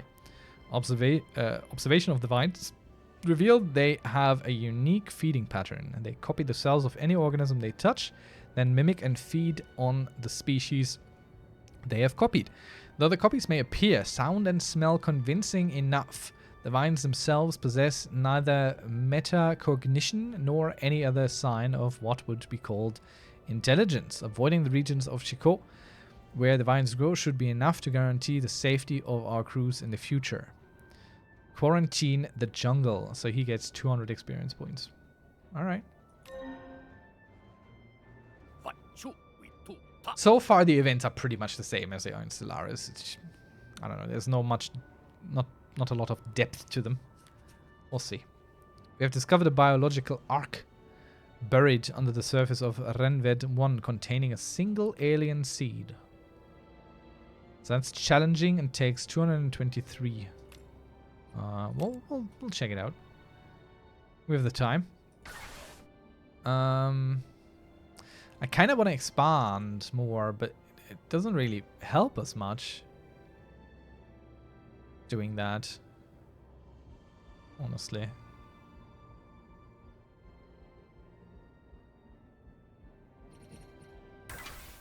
Maybe I see that wrong. Maybe build those research outposts. Let's not leave this on the table. And I don't think... okay, wait.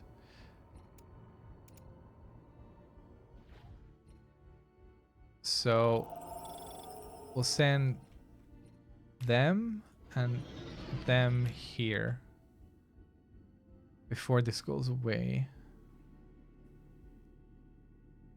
It's a time thing. Oh, it takes 30 days. I thought that's what they were working on anyway. Can you please stop? Can you move here? Follow orders. Damn you. Okay, they don't care. They are busy. They have better things to do than following my orders.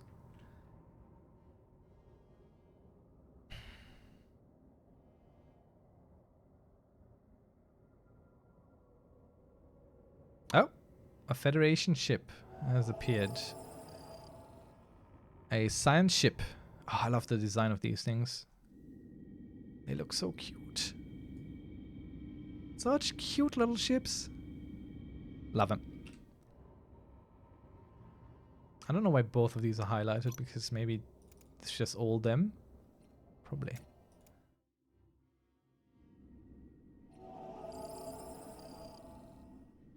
How long will this take? Long. The anomalies screen shows anomalies we have discovered, but have yet to fully research. Yeah. Alright. That's fine. We can wait.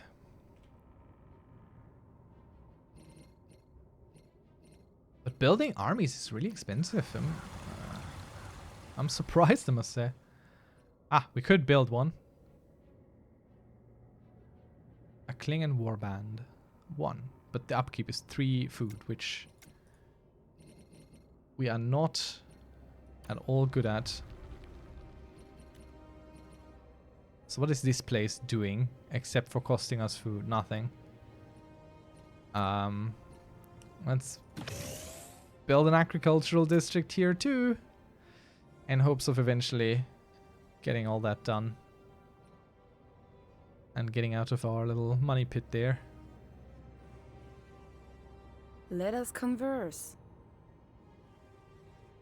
We're slowly inching towards something sensible here. But it's gonna take some time. I mean, a non-aggression pact only really helps me. Them, not me. But we'll work on it. Our union greets you. Do you? Jolan True. Mm-hmm. Let's see. Where was the claims thing?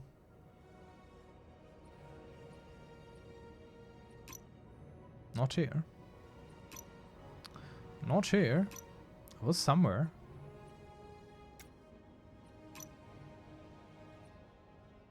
Okay. I mean, we could get 1 army transport ship and that general, right? We could do that. Let's do that. It's a poor army, but it is an army. 1 warband. Coming right up. Now, how much is a general, though? Yeah, we can't afford that right now. But soon enough. They're quite old, except for this one. So we'll check them out when we have the funds to do it.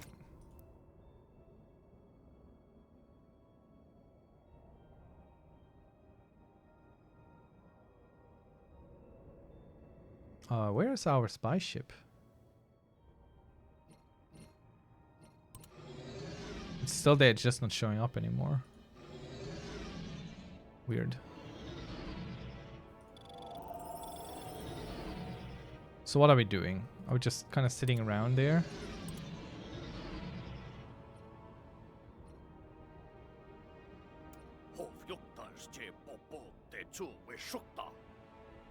Is our intel level even going up at all?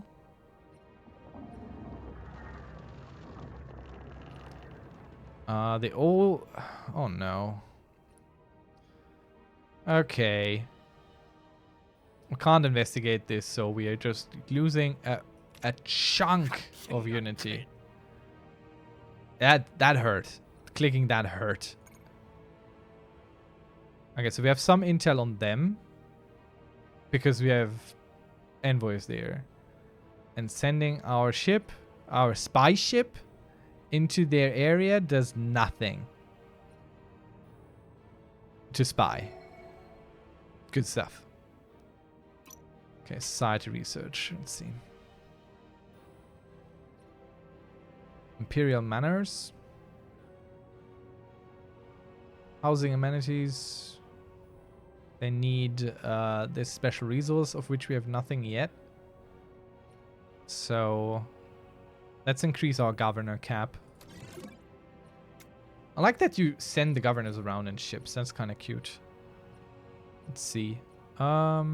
Leaders. There, at the bottom. Oh, we do have more room for governors. Do we need to build ships for them? No. So we just recruit a governor, can we? Probably should. So Chico is not that interesting. Let's get... Can we afford one? No. We sure cannot. Oh boy. We'll figure it out. Okay, we built the research station. How much do you cost? Upkeep. 1 deuterium. Yeah, that's an okay trade. It's an okay trade. I can live with that. The last seed. The IKS IP scanned the alien seed archive buried under the arid soil of Ranved 1. Only one seed was found. It is likely someone attempted to preserve this planet like life genius before the planet went barren. This seed is still viable. Examination of the seed shows it can be genetically engineered. Staple food crop. It appears to be drought resistant and impermeable to the effects of time and varying temperatures. To the effects of time? Additionally, the grain growth from it is safe to eat, though its flavor is yet to be determined. Guarantee the seed, quarantine it, or release the seed for wider study. Ah, boy. We'll trust our scientists. We need the food in the Empire. Let's get contaminated, but this means you are done, so you can go where I want. Born of Fire. The grain grown from the alien seed round is a stable, sustainable calorie source, though cultivating it did have an unexpected effect. As the plants from the harvested crop died, they spontaneously combusted and then rapidly extinguished their own flames, leaving behind charred but highly fertile soil for another replanting. Our officers have detected no downsides to mass cultivation of this crop. Nice. So another 500 food. That was a boon. That was nice. Welcome. Thanks for the follow. Appreciate it. I really need to do something that I notice these a little bit better. I'm so sorry. Let's see. What do we have? So, I wanted to do this. I have everything in orbit now. Let's go start this. We have battleships. We have our scientists. Let's go. Let's figure it out. And our army is being recruited. So now we have this. Move our armies from one planet to another. They are especially useful during active conflicts, when claims have been made, and we must capture hostile worlds by deploying ground forces. These ships have minimal combat capabilities, and each should ideally be escorted by a fleet. All right, we can do that. Scene of the battle. Our warriors are now surveying the side of the IKS. It was attacked by an unidentifiable alloy structure. The vast rectangular sections of wreckage that lie here match our reports from previous attacks by a similar vessel.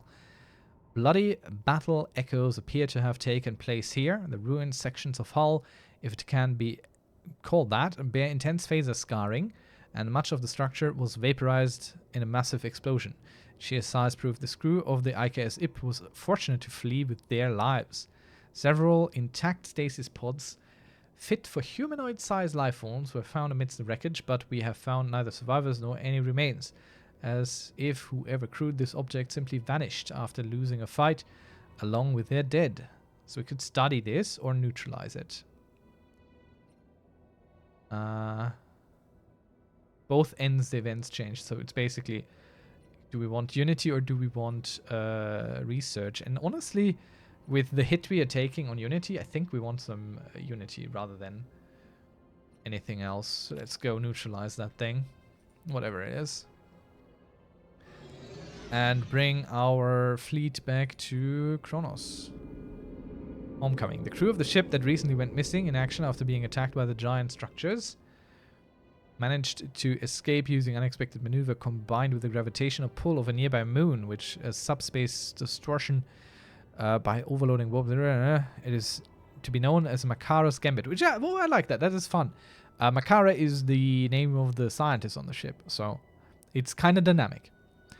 The hostile vessel only began following our ship after scanning and tracking an interest in our technology. Its weapons, far more powerful than our own, are said to emit an unmistakable emerald green radiance. Our warriors must prepare. Are we looking at the Borg here? Let it not be so. Guided by the light of Kales, we shall learn about the opponent. Perhaps they are worthy. Stockpiling modifier added, giving the following effects: shipbuilding speed plus 10%. Yeah, our warriors must prepare. If this is Borg, Oh, whew. We don't want them to be Borg. Certainly not. So I can't afford the general still. But at least we have a fleet. Alright. Let's send them over to Kronos. Wait, who did I just move? No one. Alright. But I wanted another leader, I think. Another governor. Which we can also not afford. Who costs food around here? Yeah, no time for tea. Fine. Unity production plus 5%. Army health minus 10%. Okay. Fine, fine. I get it. Let's bring in our fleet. Ah, we can colonize something now. Very good. So, let's go to the expansion planner. And we go by size. We want the biggest one. Though this one has very little in terms of agrarian products, which might not be a problem. Let's go get that. So close yet so far. Don't have that food. I mean, Mara would be nice for the resources, right? You go and automatic survey, please. You still have your orders.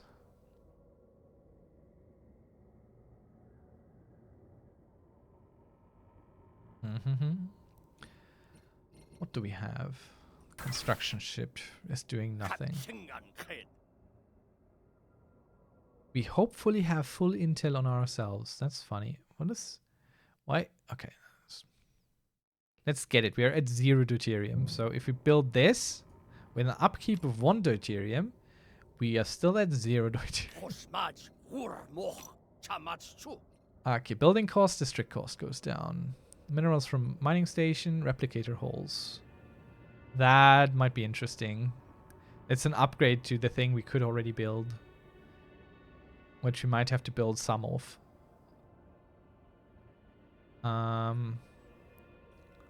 Let's go with building and district cost down, maybe. Nebula gathering station.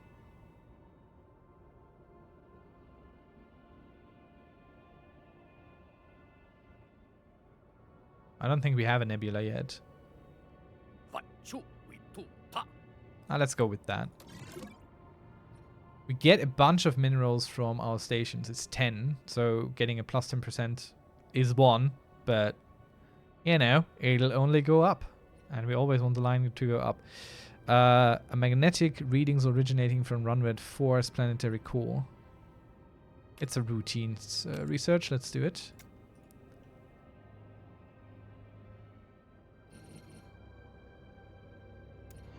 So where do we fight these fools? I don't think we're strong enough, honestly, which is a shameful thing to know or say as a Klingon. Let's reinforce this fleet. I don't think we can afford it on the deuterium front, but we can reduce our selling of it now, since our food is kind of back on good. So we'll have 2 fleets. Can we have another admiral? Can we afford it? No. Well, yes, but... So Thapok. Shrek. Gral. Leader level cap. Why would you ever take someone with a red thing? Maybe him. Let's get him. And assign him to the fleet. Yeah, monthly trade too high to low is fine. I know. Klingon researchers produce Unity and followers of Karles produce research. So Unity and research should both go up now. We get 187 and we get 86.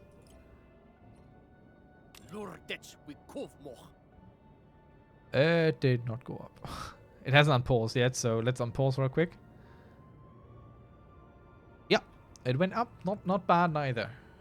That was a Good selection here. All honorable paths eventually lead to Stovakor. Kales reminds our warriors of that which cannot be forgotten. To be united in the afterlife is to be united always and forever. Yes. Blood and honor. Stardustlings, let's see. Upon touchdown, our deep core research team has discovered that part of Ravendfo is entirely composed of refractory minerals born from cosmic dust. Our scanners indicated that the unusual composition of the planet's crust allows for easy access to the innermost layers of the planet without time-consuming drilling. Whilst traveling through one of the layers, the crew crossed paths with thousands of hibernating life forms scattered amongst the cosmic dust. Limited prior research tells us that they are of the species Astropulvulu, commonly known as Stardustlings, as today not much is known about them. Travel directly to the planet's core. We could interact with the Stardustlings. More mineral to get.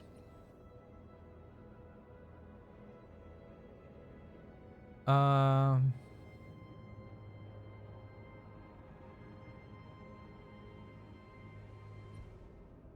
think we'll interact with the Stardustlings instead. Check them out. Learn about them. What are they into? What are their interests? What do you think? What do they think about life? Maybe they can think at all. So our fleet here is being reinforced. Oh, we could upgrade our fleets as well. We should. It's cheap. Stardustling ecosystem. Working with the Stardustlings from their sedated state has caused a destabilizing seismic reaction throughout the planet. Attentive to our crew's every move, they seem hostile towards our attempts of moving around or investigating refractory crystals. Based on our knowledge acquired by similar species, our biologists theorize that Stardustling hibernation is critical in order to regenerate the crystals that support the ecosystems. Though the data is inconclusive, it seems that this planet, that these people, these species, and they rely on that planet. A symbiotic relationship. Could steal the stardust. These life forms are subpar, and exploiting the resources is only natural. Studying the... Yeah. This is our stardust now. And if you fight us over it, well, you're gonna see. You're gonna see what you get out of that. So... Construction is complete. Yeah, alright. Good.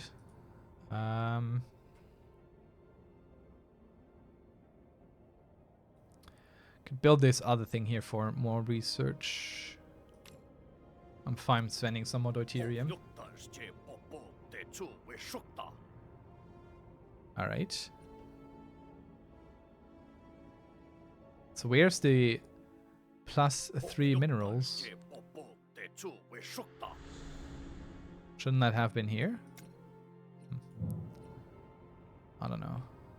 Okay, we have 2 systems researched. Oh, 2 planets in a system. Not bad. Not bad at all. I'm finally generating some food as well. Our energy credits are a little bit low. But that's okay. I can cancel this. On clearing. 1,000 energy. Unblock spider lightning. Maximum energy credits. Districts. Missing technology. I can't do anything about it. You are down on amenities, so people are unhappy. So build you this. Maybe. Or we get you something that has amenities and other things. Let's see. This has some amenities. Unity. I don't know what the red thing is. What is that? What is the red thing? No idea.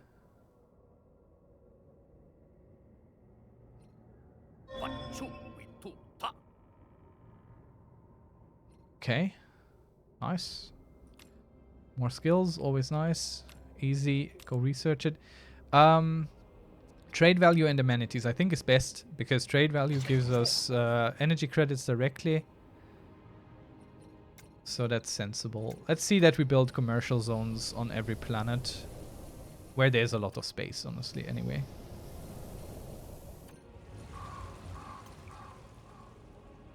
Trade value and amenities. Well, they don't need amenities here. Didn't we research something cool yet? The mineral processing facility. Miners produce mineral ores and increases the base production by 1. So this could be big in terms of mineral production. Let's build it. It costs mineral. Upkeep is mineral. Construction is complete. Yeah, alright. Let's build the mining station here as well for more minerals. Leader has gained a level. Our Chancellor. Very good. I don't think it upgrades anything there, but I'm sure it means something good. Upon beaming aboard the shuttle. Why do you say it like I know what you're talking about? You beamed aboard a shuttle, my friend. Kratath B, our away team was greeted by a group of transparent humanoid lifeforms guarding what seems to be a dormant chromatic vortex. Scans indicated that the vortex is composed of remnant triolic energy that has distorted the space-time continuum. Oh no, that's never good. I've never seen a Star Trek episode where a distortion in the space-time continuum has meant anything good, ever. Let's see. The distortions has a clear, colorful portal to an alternate dimension, but is quickly closing. The life forms communicate with our away team telepathically, reporting that they are travelers from an alternate universe or dimension who have run out of energy to keep their gateway open. Despite their technology advanced life forms, they are nonetheless stuck in our galaxy and their future depends on our stuff. Well, we can't resupply the vortex because we are just too poor. We could scan it from afar and just, you know. Or we could detain them for study. I think we should. We need to know everything about allies and enemies, potential, and not, and all. So where are we at? We still need that general, which we absolutely cannot afford. It feels weird to be a poor Klingon. But then again, whoever said that they are rich Klingons? Maybe it's our true state. To be poor Klingon warriors. Can you do anything but stand around? No, you cannot. What's this? Repair fleet. Ah, it's not needed.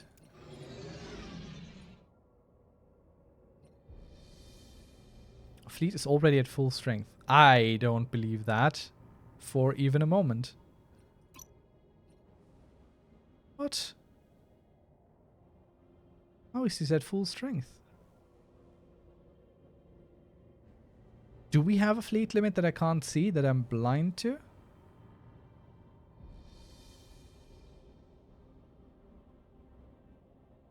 He has no negative modifiers or anything that would take that away, or nothing? Can you see something that does that? Let's set Kronos as their home station as well. Like, I can't see anything that would tell us how many fleets we can have. Or a limit or anything. Oh, no. They're at full strength because they're already being built.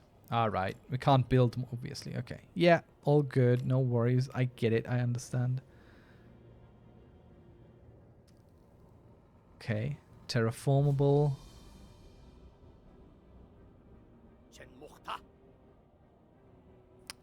Sadly, these are not great.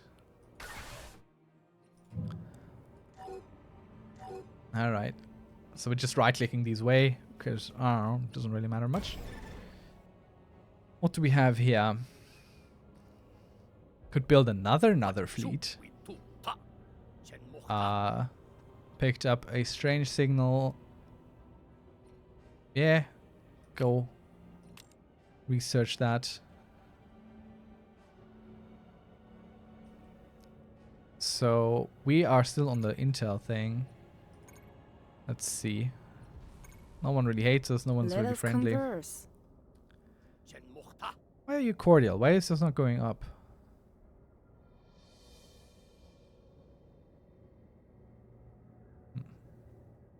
Are we stuck? Can we do something about it? Create share warp agreement. What is that? Extend an invitation to create a shore warp agreement. This will increase their trust. It will cost us... Is this like open borders? Fine. I don't care. I want the trust increased. I want more things with the Federation here. I can live with a little hit to our influence income. So we need to have a little bit of a look on the spread there. You can go over, it's fine, but ideally we don't want to. Subterran infection. The signal intercepted by the IKS Morgah is a distress. Okay, there is a missing space here. Call sent out by a subterran civilization. Upon contact, the leader of the civilization reports that people are experiencing a loss of inhibition, bouts of hilarity, and excessive sweating. Our chief medical officer believes these symptoms to be the result of an infectious fever. This, albeit warp-capable civilization, has remained hidden underground until now, extremely mistrusting and apprehensive of external influence. For the first time, its people are willing to break with their isolationist policy. Interfering is a risk. We will avoid the isolationists as we expand. Now we'll help them. We'll help them. They will be our servants in exchange. Okay, let's sell some more minerals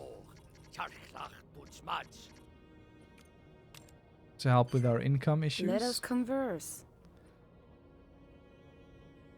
Okay, now we have a warp agreement, which Let I us converse. still don't fully know what that means. I think it's open borders, but it doesn't seem to be. It seems to be an extra thing. No idea. We're improving our relationship. We might have a chance of it getting too friendly.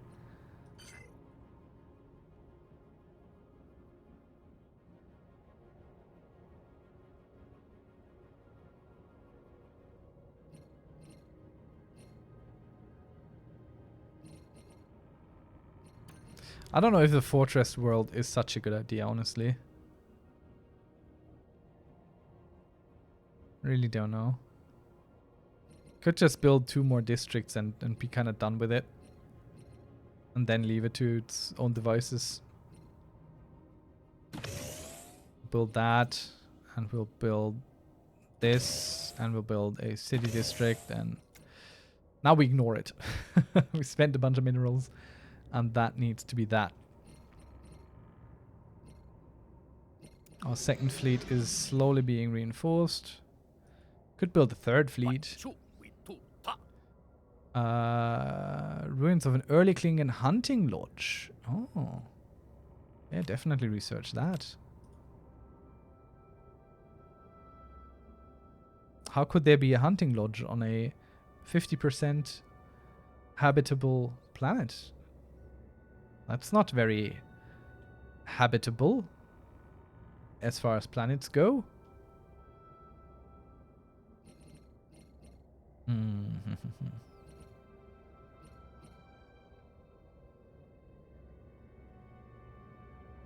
Jolan True.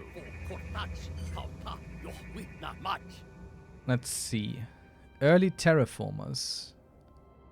Early terraformer equipment has been discovered buried in the wastelands of Astra Veldra. An emergency habitat was excavated nearby, along with the remains of a group of clones with identical genomes. Our scans show that a reactor meltdown in one of the terraforming engines covered the planet in dangerous radiation shortly after the clones' arrival. A message left in the habitat says that the clones found a way to reverse these critical problems and complete terraforming. However, due to this unsurvivable environment, they perished only days later. We will finish what they have started. Or we salvage it? Nah. We will finish what they have started. It's an interesting planet there. Terraforming the impossible. So it's here now. First fleet.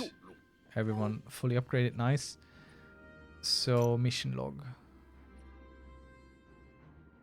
Okay, so we could research this, but it would block. Doesn't say society research. I don't care too much. The High Council's biennial poem. Biennial, oops. The High Council has shortlisted 2 works for the title of biennial poem. Echwan, a short poem on the topic of the galactic conquest. Kelis Blech, and Code to Kales. Which of these poems will be integrated into the Great Klingon epic? A piece capable of uniting the houses once more. I think so. Houses should be united. Alright, let's research this and block our society research for a while, but this would be a nice planet. A 15 planet? Hello. Wait death. Retrieve the sword of Kales. You accomplish the first step. This poem is addressed to an unnamed warrior, beseeching them to retrieve the sword of Kales before their spirit passes on to Stovokor. Nice. I like that Klingons are just basically battle poets to a point. Blood in the soil. The soil surrounding the ruins of Karlath is rich with iron, suggesting these early Klingon structures were temporary hunting lodges. Based on the inscriptions they found, our warriors concluded that world was once a ceremonial hunting ground. The mummified remains of many brave Klingons were found buried throughout Kratha's threes arid highlands. Even now, the planet boasts many large apex predator species that the crew of the IKS Murgak felt tempted to hunt. Despite being several millennia old, the mummies of the Klingon hunters still bore the weapons they had died with, all we found to be razor sharp. These were Klingons who died well. May they feast forever in Stovokor.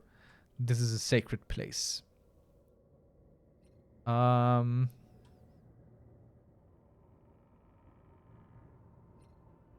think this is a sacred place.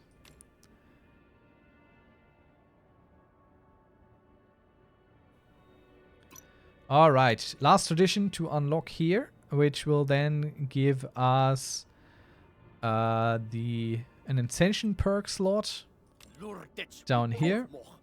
Very good. So we have completed the Klingon tradition tree, giving us a little achievement as well. Ascension perks are the Yep, understood. I know ascension perks. They are just good stuff, basically. Oh, we have a whole lot to choose from. Boy, oh boy, that's a lot. Let's go from the bottom up. Duty for the warriors. True essence is to sacrifice in the service of others. Pop housing usage goes down and amenity usage goes down as well. That's not bad. Unity production plus 10%. Capital buildings provide followers of Kales plus 1. That might be interesting. Fire and steel. Military ship hull points. Fleet command limit plus 30. Oh. There is a fleet command limit. I just don't know where it is. I can't see it. Alright. Let's see. Bread for command. Ruler pop resource output. Plus 25%. Oh, that's not bad. Ruler pop resource output. So Klingon produced 25%. That's crazy. Ship upkeep. Building upkeep. Mining station outpost plus 50%. Ho ho ho. When you clear a planetary blocker, you receive plus 3,000 of everything. Whoa, okay, that's big. That's a lot. We might need this. Hours for the taking. Spirit of the times, research, nah. Functioning bureaucracy, nah. Ship build cost goes down. That's not bad. Unification, nah. Political theatrics, I mean, could be interesting, but I think we're going to go for hours for the taking. Clearing blockers gives insane amount of resources and plus 50% on production of mining stations. Just look that. So 7 to 74. Let's go. Yes. Yeah. 9, 16, 80. That is a big boost. That is a big boost. So let's see. What blockers do we have to clear? None on Kronos. Out here we have also nothing. Oh, shame.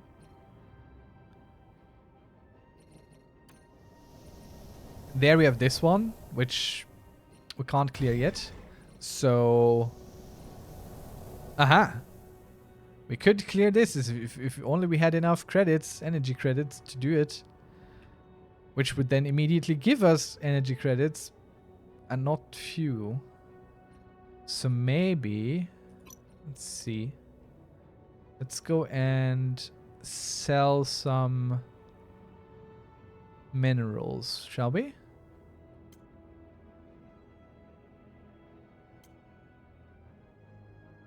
Okay, that should be enough. So now we go here. We clear this.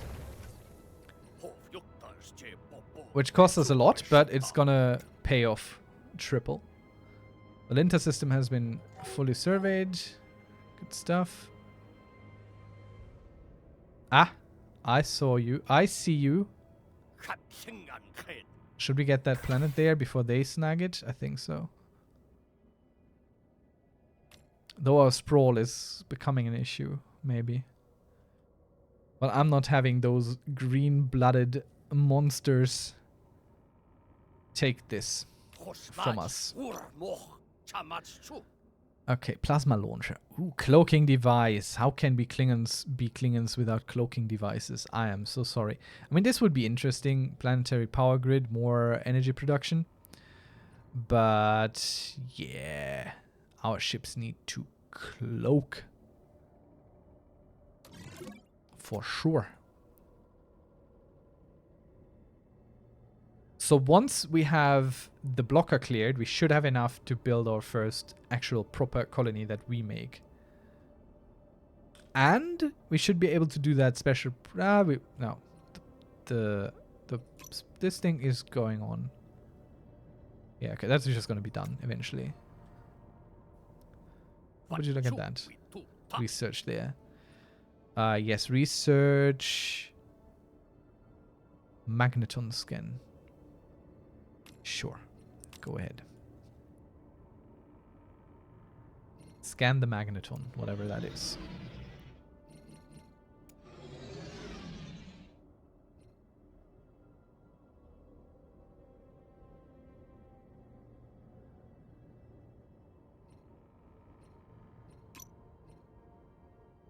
And we can recruit a general once that blocker is done.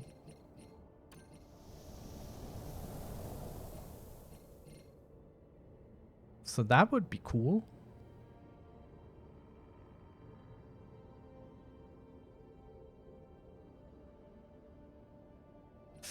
Why do we have 2 volcanic shrines here? Because they bring a little bit of amenities.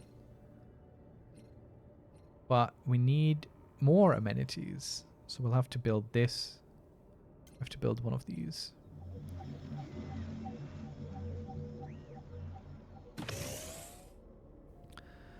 Replicatastrophe. Investigating the origin of the polaric explosion that created subspace fractures on Vanera 1 has led to the discovery of a landscape filled with the currents emitting accelerating electric charges in a smooth continuous wave. Landing near this area has had catastrophic consequences for all technology aboard the IKS IP. Our replicators suffered a malfunction from many hours, which they materialized all objects completely unrelated to the request made by the user. What? Unthinkable. Moving further away from the currents has caused the replicators to readjust their functionality, however, still leaves much to be desired. For now, they provide only a 50% chance of following the orders. An amethyst or silverware.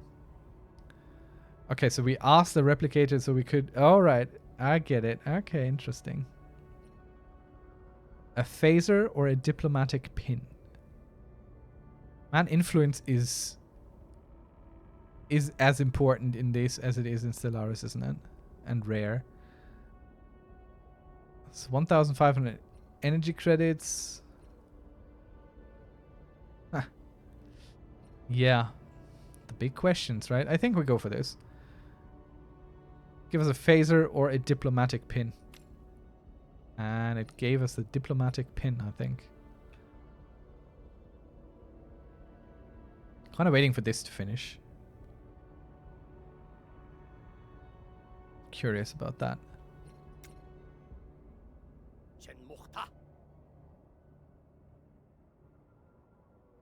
Construction is complete. Good. Now we build some mining stations here. Get the deuterium, get the energy credits.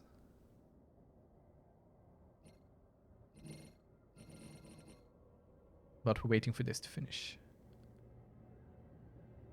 That's what we want.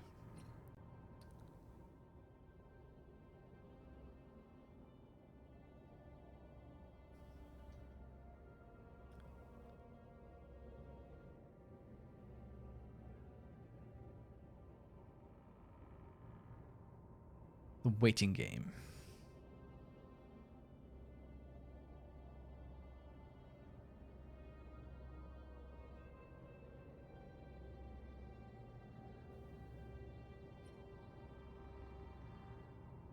And while we play the waiting game, I'm gonna have a drink.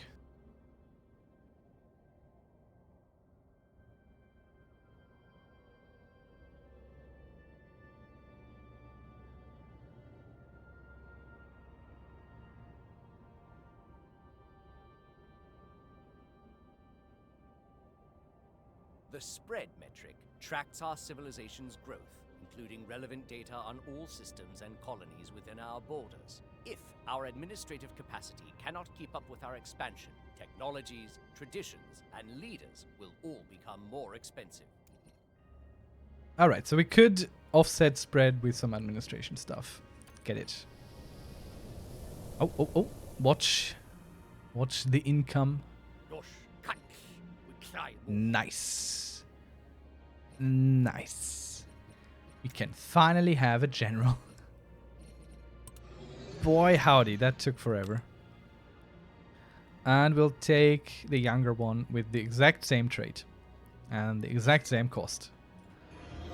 And now we have done this. Mission available. Alright, so we can choose between several. I think we can unlock them all, but obviously it takes a little bit. So resolve via Klingon, yes. Okay. So what do we need to do next? By nature, Klingons are glorious combatants. From the age of ascension to the death ritual, we will never bow down. We come into this world as warriors and we leave it as warriors too. So, Hall of Warriors or military bases build. Army fleet strength at 500, which it surely isn't. But it's not too far away.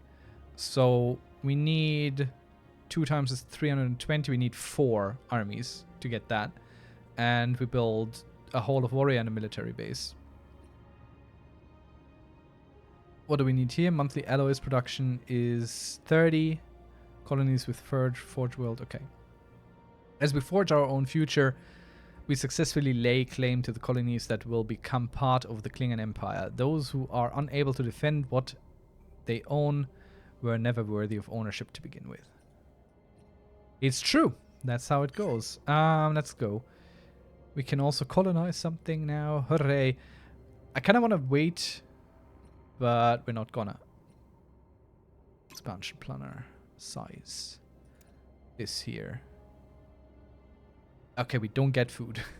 We're gonna buy food now. Let's get us some food here. Let's get this. And it will be called Krios Prime. Let's go. And which is our fortress world? This here. So let's see. A military base is here.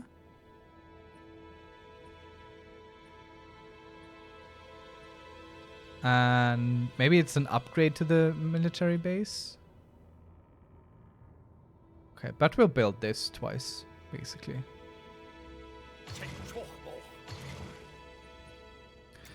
And then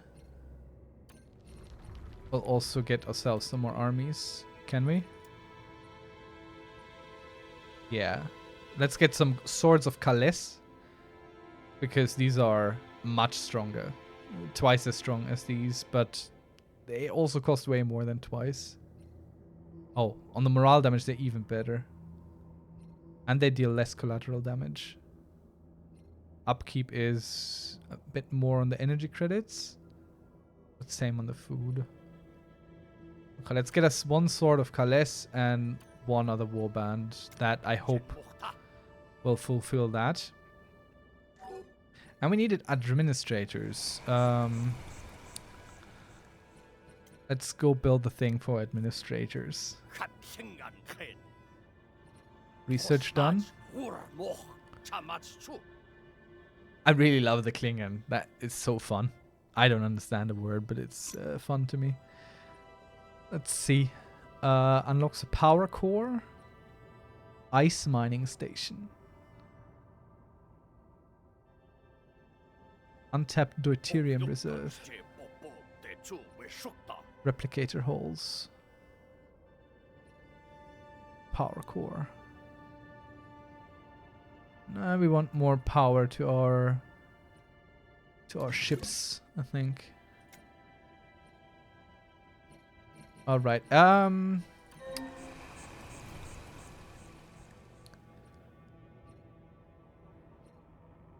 Housing blocks? No. Holding cells? No. Forges? No. Ancestral administrative offices. That's what we want.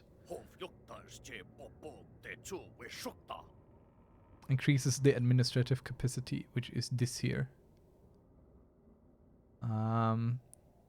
So kind of slowly goes up.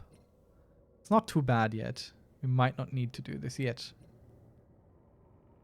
Especially since we only really have one last slot left here. And that might be more sensibly spent on something else. We'll have to see. A scientist has gained a trait. Well done, scientist. So we're working on this here. And alloys. That's what the next word is gonna be for. So once we go here, this is gonna be a forge world. I will make alloys. That's my plan. So the colony ship was just built, and it automatically, since we sent it from the expansion planet, is going to go and colonize that spot there. Aww, the star system Zelda. Cute. So let's see, something I haven't looked into yet. Starbase. Can I upgrade this? Yeah. Okay, that button is really hidden. How much does it cost? 220 alloy. Yeah. I want another star. It's exactly the same sound from Stellaris as well. So I want star bases around our actual planets. Because those are going to be contested. So we'll spend our alloys on building some star bases. There and there, where we have some borders with the Romulans. Research agreement proposed. Oh yeah. Galactic tension -3. And everyone gets a bit... So 103 bonus right now. And after the research agreement is signed, we get what? Nothing? Ah, come on. Let us converse. That can't be. Let's form a commercial pact. We get more energy credits out of it than they do, but it's fine. It costs us some influence. We need to be a little bit careful with that. Can't overspend on it. Like a non-aggression pact is gonna increase their trust in us, but it's gonna cost us upkeep, and I don't really want to do that yet.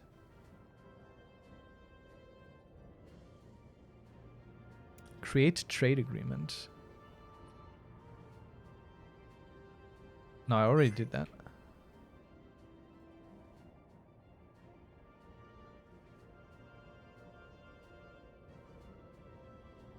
They just have to accept it.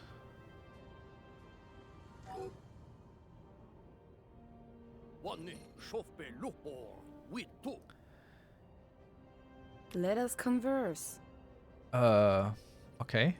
I agree. That's what I proposed, isn't it? But okay. I don't mind. I'm not going to complain. Not much anyway.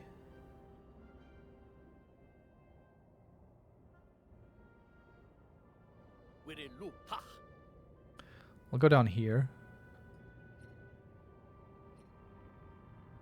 Not to build a research station, just to go there. Let us converse. If they propose it, does it cost me upkeep? Yes, it does. The warp agreement is still a placeholder name there. Ah, fine. You can have your non-aggression pact Federation dogs. I have my eyes set on the Romulan scourge. Right. Okay. So a budding colony costs us some energy, but there will be some clearing for us to do, which is very nice. So this, while it's colonizing, is costly. If we check this here, you can see it not showing up at all. All right. Well then. Forget what I said. Monthly trade still costs us something. Yeah, but we do need it. We could sell more minerals again. No, not that many. No. Like that many. Let's say 50 minerals is what we sell. We buy some more food. And that should even it all out again. As we keep going here.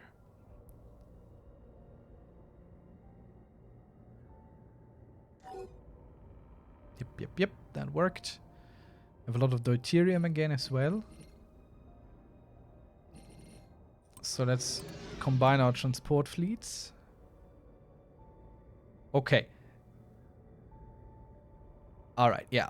So, the Blades of Calais are crazy strong.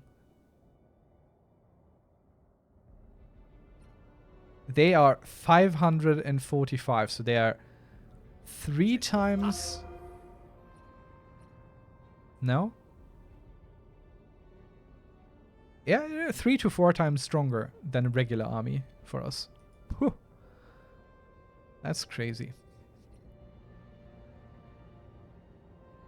That's a decently strong army. And it should help us here. Yep. So now we get defense army morale plus 50%, army build speed plus 50%, and a bunch of unity. Very good. So prepare for Stovo Core. Oh, we have completed 25 spy missions because our ship is just doodling around doing that. Following the ancient tradition of Akvo, our comrades gather in sacred grounds and stay with the fallen so their spirits may pass on to Stovo Core. It's funny. I have a D&D campaign running that has a similar concept, and I never even considered it like that. Volcanic Shrine build, 1 out of 1. Ancestral Homes, Hunting Grounds, 1 out of 3. In the capital. Oh boy. Okay. Alright. housing blocks. Replace. This will be ancestral homes now. Tower of Trials. We might have to replace this thing as well. Or no, it was just... It was just... Nope, hunting grounds, 3. We need 3 hunting grounds.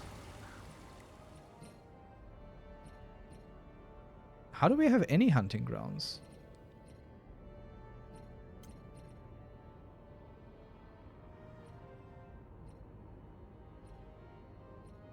I don't even see hunting grounds.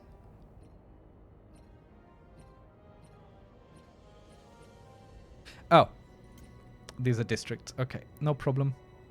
We can build a bunch of these.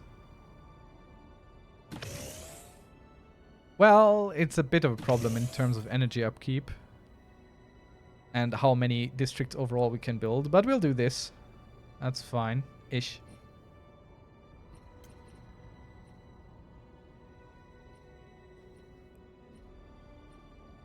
I mean, hunting grounds are pretty cool. In terms of what they supply us.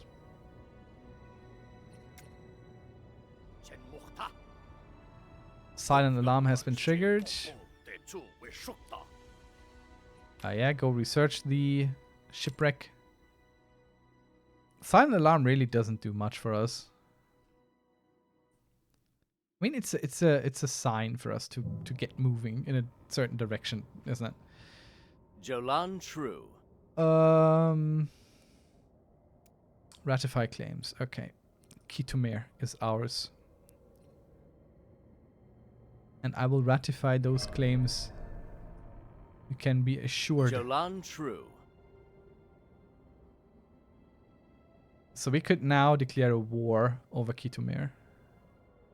Try and get that.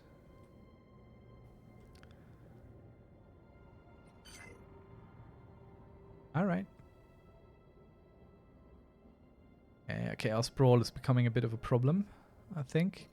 We have some new star bases here, which also can hold modules. So empty building slot. Stardock to build and refuel and all that. Resource capacity is not a problem we have. Aim assistant systems.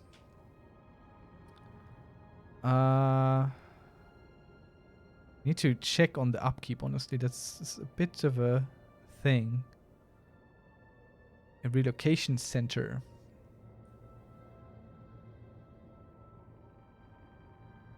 Automatic resettlement chance 100%. That might be interesting here, where we just built our new thing. Modules, let's see. Trade annex gives us extra collection range, and let's check our trade. Where's our trade? Interstellar trade relies on established routes between planets that can be heavily safeguarded. Starbases receive trade value from their closest planets, which is then redirected to our homeworld, where it is converted to resources like energy. Yeah. Understood. So we're going through here basically, but this there isn't really generating anything.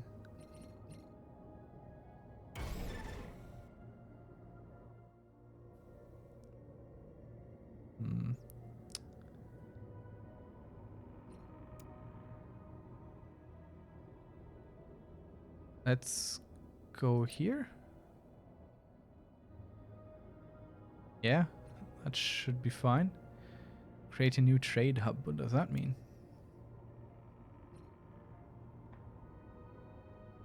Okay. What's a trade hub? Is that like a new... Is that just a new station? Upgrades to starport, yeah. That's... Okay. Alright. I get it. Fine. Cryo station. That's the important one. What else can we do? Shipyard, defenses. Yeah, alright. I mean, maybe a star dock because I want to keep my fleet there. But again, the energy crystal upkeep's fine right now. Okay, so we'll build that. A large defense system. We'll build a shipyard, so ships being put there is better. I could... And a defensive thing. One of these, it doesn't really matter, they do the same thing. So we'll build the shipyard first, and then we are out of resources anyhow. And we can bring our fleets, holding on shift, select multiple, down here, where they will remain then. And being docked on a station with a shipyard is gonna reduce their upkeep a little bit as well. Which is nice. So, a construction ship. Is there anything sensible for you to do?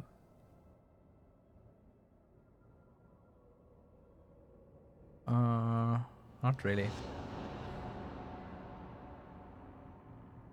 What?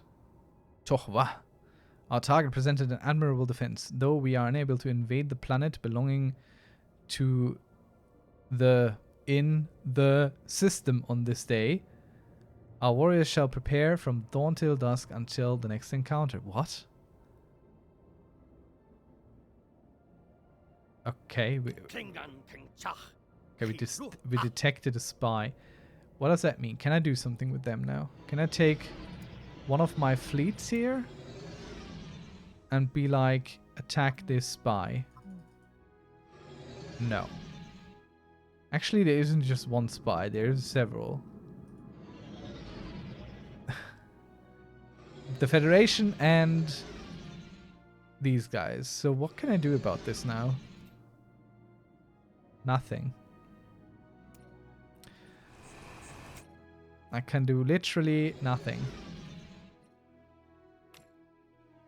Let's go counter propaganda, because I think that's what's happening here. Okay, so they're fleeing. I don't know why, but alright.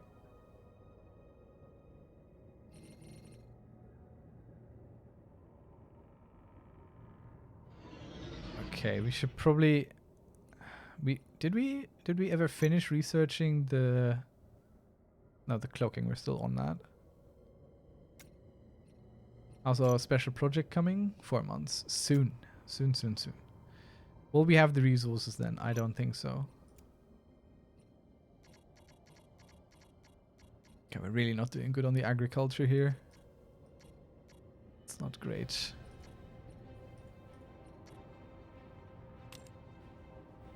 So we need to sell even more minerals. Nope, not that many.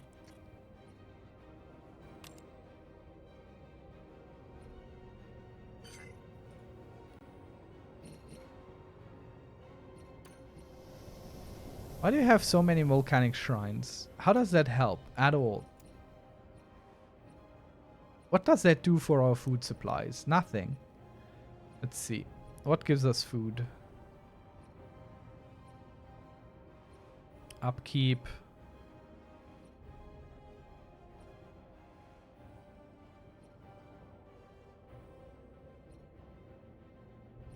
Nothing here gives us food. We might as well replace it with an admin building, honestly. Jolan True. I don't know how strong they are at all. We don't know anything about declare them. war on a civilization we wish to conquer. It is to our benefit to inform both our enemies and allies what we aim to accomplish. Should we just declare war on the on the proclamation of its Romulans? conditions.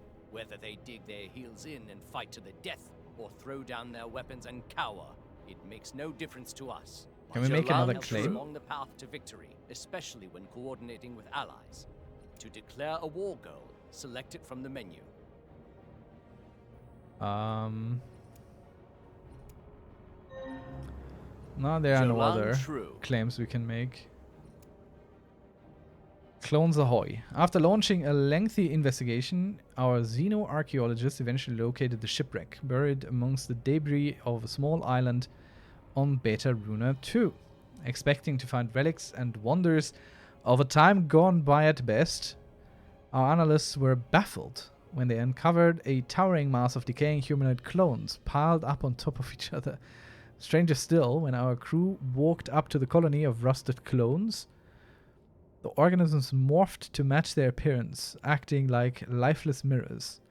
Prior reports of the crashed clone ships revealed the existence of one such group known as the Mariposa Colony.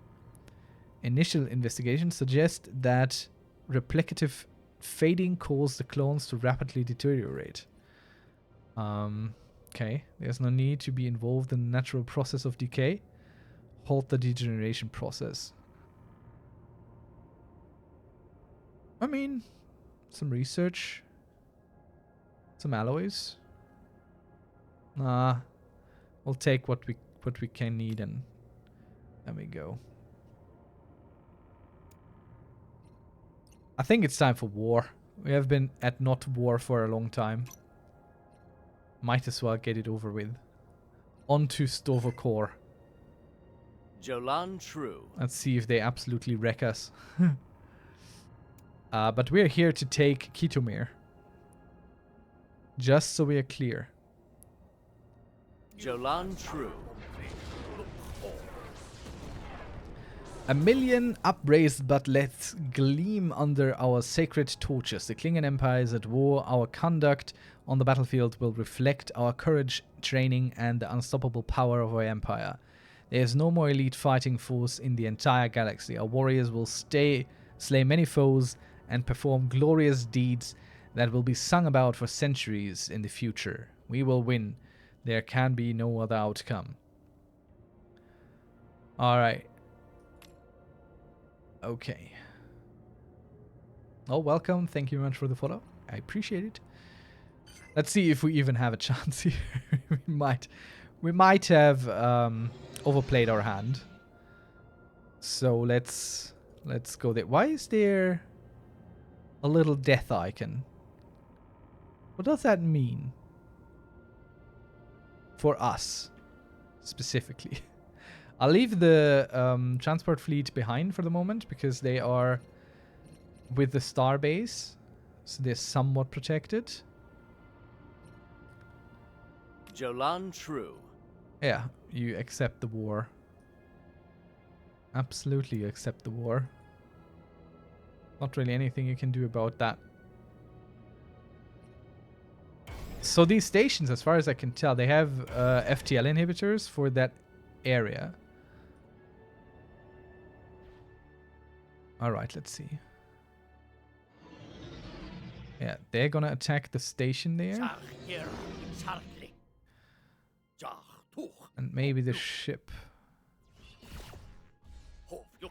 Okay, so we can see an enemy fleet coming directly for one of our things.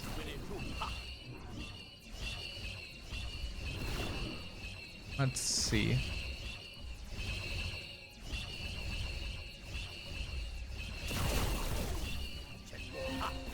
Alright. So we have one here. Very good. Let's check now. Where do we see this? Okay, they're coming there. Oh god, for a second I was shocked. I was reading the hull points as their military power. Oh boy. That would have been something, wouldn't it? Let's get these boys and send them up there to help if they can.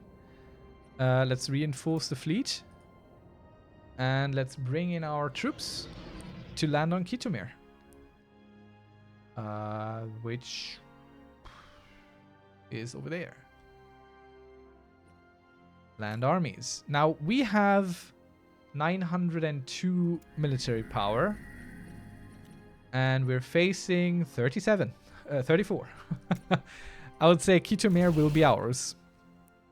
Once again, in the bosom of the Empire. And we shall go and research their technology here with one of our ships. So our station is slightly upgraded, but it has no special defenses or anything. So all we can hope here is time. Several notable public figures have been exposed as agents of the Romulan Star Empire. All of the individuals received large amounts of gratuity from the Romulan Star Empire in exchange for information about our capabilities. The suspected agents have been arrested and are awaiting justice. Make an example out of them. Scientist Pell dies. Okay, war support goes up for 10, which is important if we want to win this war eventually. Let's check it right This is now. a breakdown of how close we are to conquering our enemy. The results of each battle can be viewed here, as well as a general metric of each side's war exhaustion. The latter tells us how close we are. Yeah.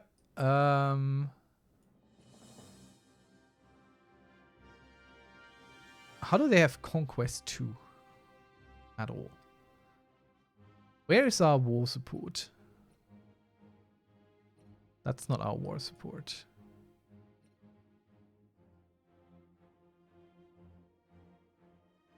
Okay. What? What? Settle status quo. Neither side currently occupies claimed territory belonging to other. A status quo settlement now will result in a white peace without border adjustments. Create a neutral zone. What does that mean? Does that mean I just get it immediately? I'm a bit scared to click this. I don't know what that means. And it's not telling me. Alright, let's see. What do we do with the traitors first? War support, galactic tension changed by -5. Turn them into double agents. 70% chance of an event. Spy novel forthcoming. Fool us once. No.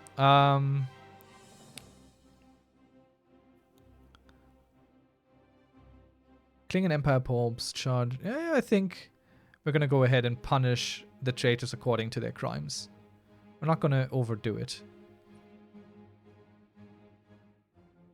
We are Klingons, and we are honorable with Klingons. What does that mean?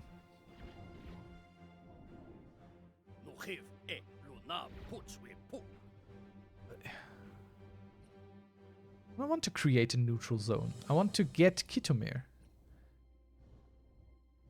Like... Is that how it works? So our station is valiantly defending there. And I think we lost the station. So now we're at -3. -3 what?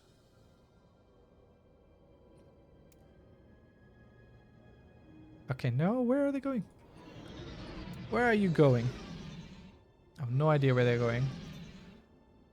So we're probably gonna go back to Kitomir. I have a feeling. Okay, our armies have valiantly invaded Kitomir. And we'll land all our fleets to have our army on the planet for now. There are no armies in orbit. You're lying. Okay.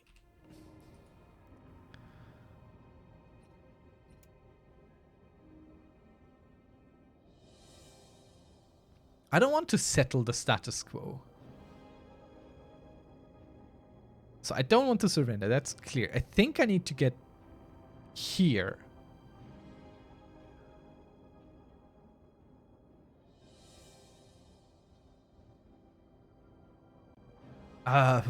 I think I need to get this up to where I want it to be. So, where's our spy ship? Let's send it out to Romulus. Check stuff around there.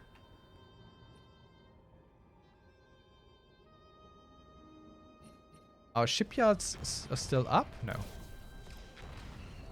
Let's see. Local guerrillas fighting behind enemy lines in the Romulan Star Empire report they have captured large caches of weapons, ships and modules. Oh, ships and modules. Hello. That's something. The rebels have already begun striking key points of the Romulan Star Empire's infrastructure. But without our support, they do not have the materials. Okay, we can't fully support the guerrilla or feed them intelligence, which would give us a lot of influence, which we could use. Let's fully support. Pause, because we have a peace offer here.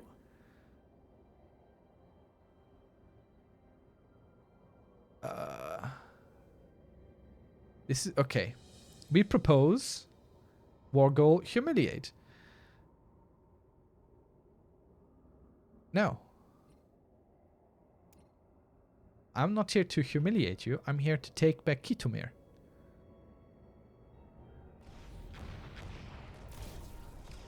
We have formally recognized the guerrillas in the Romulan Star Empire as part of our fighting force. Okay. So we have this new transport fleet, which exists where? There? And Kronos. Oh.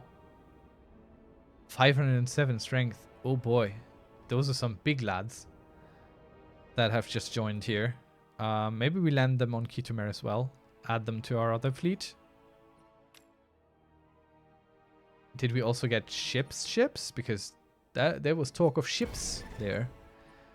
Let's get this thing a versatile defense system. I think. We're all good at home.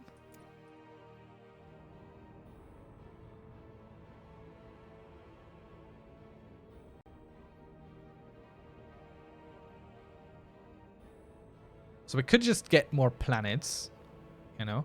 What is A? Why is there an A? Why does it feel offensive that there is an A there?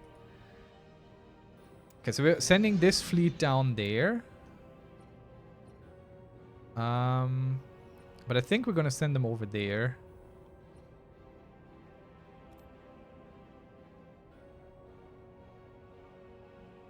Is that research thing even still there? Yeah, it is.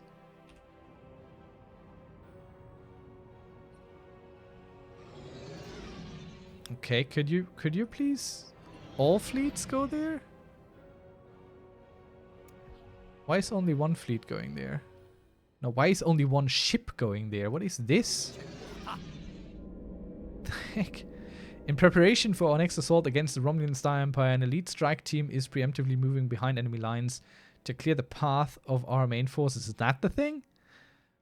Taking out the defense platform will make short-term progress easier while destroying their core economic structures as mining stations. Okay. Let's take out their economic centers, giving us a lot of minerals. Enemy research station status destroyed. Gained 50 intel. Hit the defense platforms.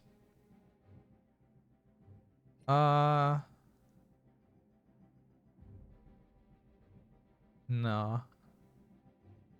We'll seize their research sites. Get the research and the intel. But what is this? Why is there a Oh, okay. That might be the reinforcement ship. That just kind of got bumbled around there.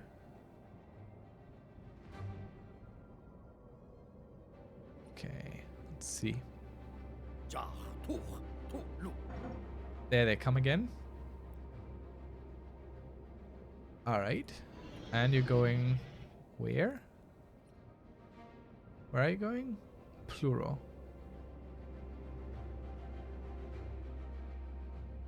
Okay, no. We take out this station. Then we can take that planet.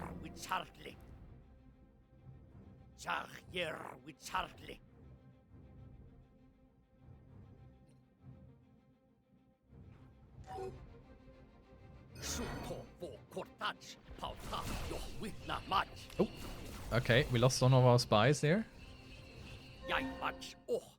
Very good. Oh, we have a new tradition which we can adopt. Very good. So, conquest sounds about right, eh? When adopted, ships upkeep minus 20%. Not bad. Definitely something we can use. Development, welfare, commerce, research. Nah. conquest for sure. And yeah, there's a bunch of stuff that's good for us, basically. Oh, are they mutually exclusive? They might be. So if you take conquest, you can't take the other thing on the same tree. Interesting. Alright, so they're coming here. To Pluro. We'll just come toward them. I will wait for them to land. Which is an ongoing operation. And then we'll send these to invade this planet. We'll embark them all. And land all fleets. So they are sitting around here fighting our station, which will immediately be done. Yep. Okay, we have more detractors. What does this tension thing do? It kind of showed up once, but it doesn't really say anything. Increments. Yeah, okay. Alright, so eventually, once we get to an increment, there's going to be effects. Planet stability goes down, additional claims +2, claim influence cost. Okay, we don't want the tension to go down. Spy Zera dies. This time we'll make an example out of them. They're mistaking my honorable conduct. Okay, so our colony has been established. And this here, Trios Prime, will be a alloy world. A forge world. And we'll automate that. Okay. We cannot find the enemy here, so we'll just return to their main.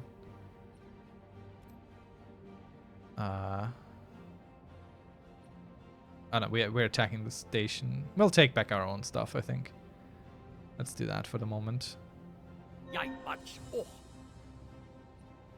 We can't have them sitting on our stuff. Unacceptable.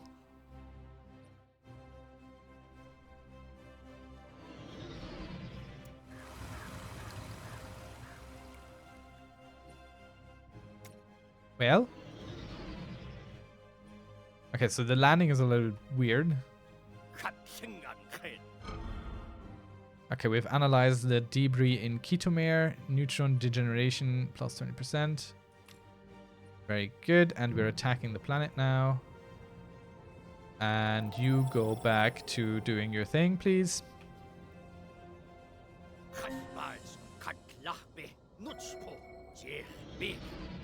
Alright, and now we land our fleet.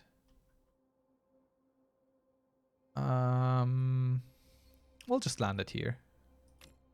And wait for them to come.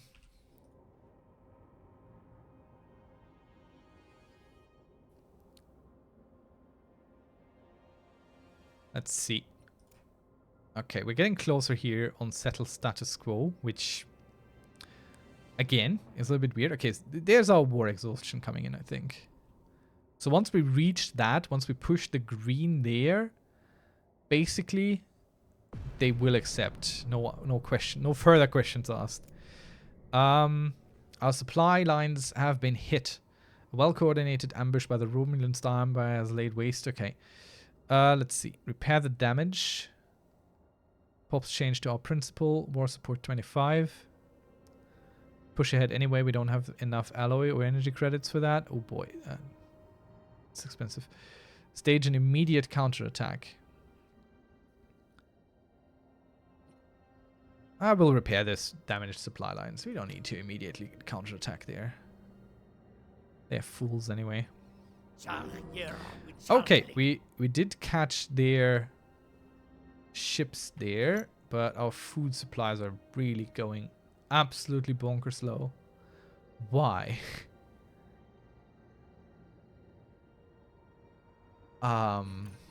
Agrarian world.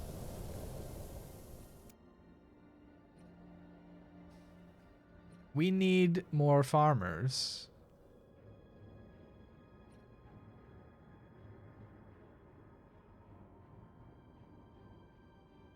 But there's very little to bring here. Honestly. Leandra 3. Let's bring over a clerk. A few clerks. Which hopefully... Do they become farmers? No, I don't know. But on the agrarian world, jobs, I would like to prioritize this one. How do I do that again? How do I prioritize this? How do I prioritize farmer? Farmer. Definitely. That's what we need. We need farmers here. That's our main priority on this planet. Next we want... I don't know, nothing. That's fine. So that might help us a little bit. The food here.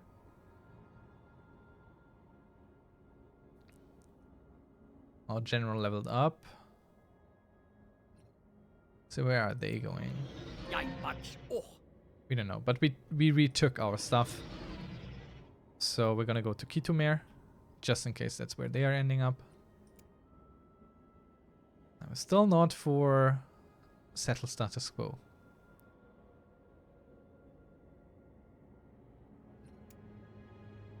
Warp highways are the fast-tracked lanes of the galaxy, allowing even our most warp-capable vessels to traverse unimaginable distances in a relatively short time. Very good. We don't know exactly where they lead. Okay, so they did come to Kitomir. So ideally, we'll catch them here as they are fighting our space station. I think it's the best chance yet.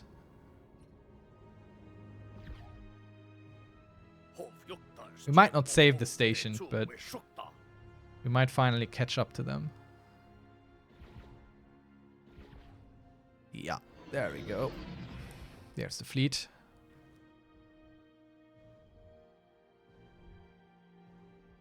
Come on, buddies. Get them. Before they destroy the station, ideally. But I'm fine either way. Ooh. I think it was just in time.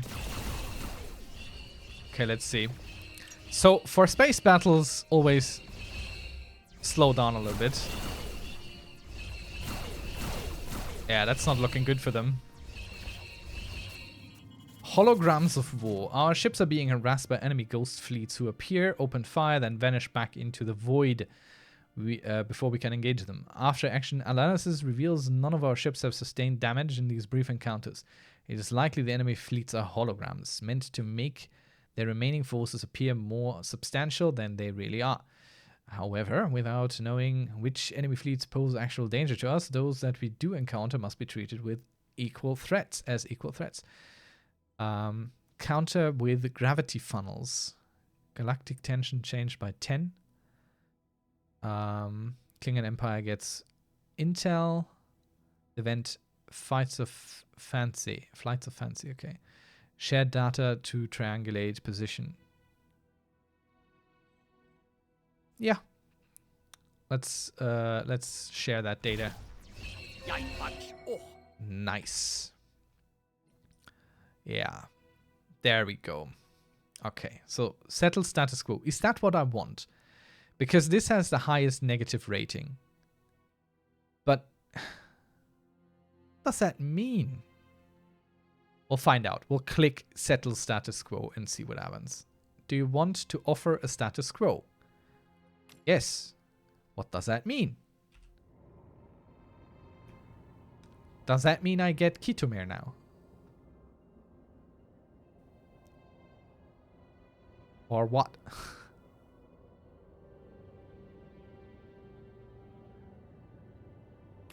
Fleet combat stats. Yeah, we did well here.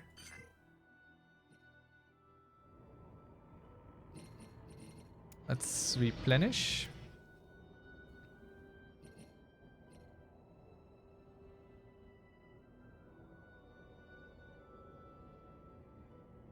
So what's going on? Why are they not accepting? Oh, they have some bigger ships now.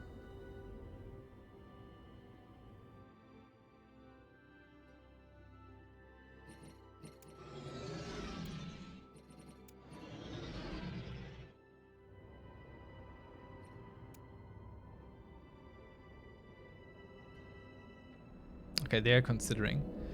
Disabling strike. In preparation for our next assault, take out economy centers. Economic centers. Seize their research sites. Kill the defense platforms. Maybe. The war is over.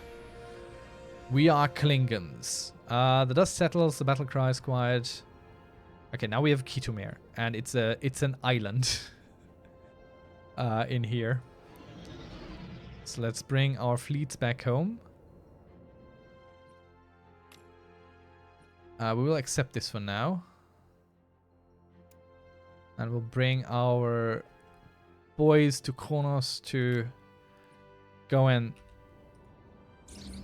have a party. Okay, we failed to destroy the enemy, then it's fine. We won the war. Now, Kitumir has a station, which definitely needs more defenses. It has a trade annex, which is nice, but we'll give it some large defenses, which we can barely afford. What is Kitumir as a thing? Okay, we have some unemployment here, which is nice. Which is actually good for us because we have places to put people, and we need a energy world, which isn't ideal here because there's very little there. We could turn it into another agrarian world or a bureaucratic world. Let's put it into a bureaucratic world. Let's make that out of it. Because we definitely need that. I think our stretching here is, yeah, look at that. Leader upkeep, leader cost. That's insane how that spikes. That's a lot. Okay, how are we doing here? We're building another hunting ground that's currently ongoing. So that's fine. Our primary metric for categorizing our pops is the job they perform. Jobs can be further categorized into strata, seen in the example. Yeah. We know that. It's fine. Alright, Jintara Station could also use some defenses, I think.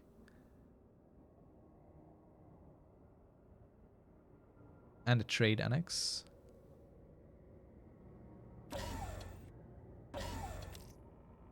And nothing here.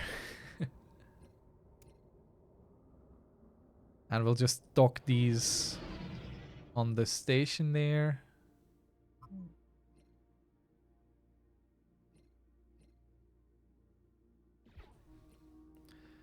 And we'll tell them both to repair. That will dock them there as well. Decreasing the upkeep a little bit. So now we have Kitumir. Very good. We need some new research. Yes, we want the new type, the warbird. We saw our enemy just upgrading, so we need something bigger in the fleet as well. Unscrupulous deals. Last until cancelled. Monthly influence. Spy mission speed. Okay. What? How do these two relate? I have no idea. That is a scary, scary sound for a very positive thing. Why is that so loud? Oh boy. I just want to select a research. Can I? So let's see. Fast track training, officer production. Tower of Trials produces officers plus 10. That's good. We have a Tower of Trials. So let's go with that. Because I still don't know where my fleet command limit is. Still have no idea where that is. I know for individual fleets, but how many can we have overall? doesn't say anywhere. Like, there's nothing. It's odd. Why is this a metric that the game doesn't want to show me? Alright. Let's see. What do you want? Planetary inauguration. A message from our governor, Karl Reck. It has been 1 year since our Pathfinders reached Kryos Prime. Now is a worthy time to light the hearth, crack open a few barrels of blood wine with the butlets, and celebrate this new world in our mighty Klingon Empire. There are several great warriors among the settlers of Kryos Prime who I would personally like to meet, considering the festivities are sure to include no shortage of riveting duels. Okay, so this is our leader, I think. So we send him to Kryos Prime, and he gets to be part of the inauguration party. Otherwise, we have to pay a party pooper fee, apparently. So let's upgrade our fleet. I would say the upgrade here now includes it includes the bird of prey. Nope, that's not what I want. Where's my ship designer? There. Bird of prey now has... Do we have the small antimatter? No. No cloaking. Was that not what we researched as well? Or is that still ongoing? It's still ongoing, but we're getting close finally. Mission available. Oh yeah, we can complete this. Perfect. So we shall. District cost minus 10%. Plus 10 amenities. Repairs completed. All good. Alright. Forge world designations. We have one of those. Oh, we need 2. Fine. Let's change the fortress world to a forge world.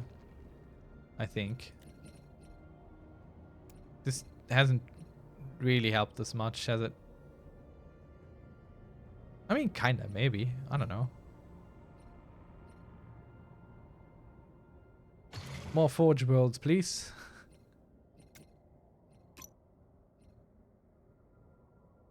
And we're working toward the alloy. We can buy that. But our trade is already kind of bad for us. Okay. I think on the tree here, we have to go either or. We can't go both sides. We have to go one. So what's next here? Loyalty amongst allies is something to be celebrated with fire wine and the beat of a drum. Recognizing and rewarding acts of good faith come naturally to us. Have positive relations with the Federation. Yeah. Kind of not there yet. Eventually. What's here? Definitely not with the Romulans, so we'll have to keep working here. What can we do?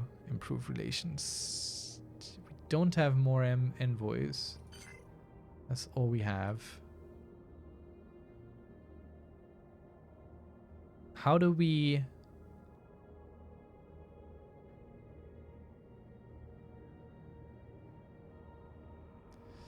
They're not interested in these. And it's not going up anymore. How could we help this? I don't know. Let's check our leaders real quick. I wanted to have another governor. I wanted to have a new spy. Or do I? What are you busy commanding? We don't have a spy ship right now. What are you busy commanding? Age -1. I think something went wrong here. This man is dead. Okay, I can't... That slight little bug. We have a -1 aged spy, which we can't dismiss, who just exists on our payroll now. Forever. And they're all very expensive. I don't like that. Yeah. We should definitely research this. What's our closest research ship? I mean, this can go through the star lanes probably fairly quick. So let's do that.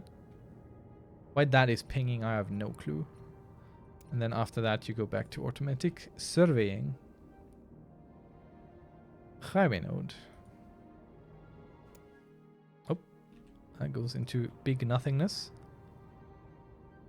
Alright, let's continue. This is problematic. Let's kick a few of these out because we're in plus right now. Ah, finally. Shield disruptor, yes. If we disrupt their shields, we don't need shields. See? Very sensible. So we've stopped the bleeding a little bit, but not enough for my tastes. So let's increase how much deuterium we sell.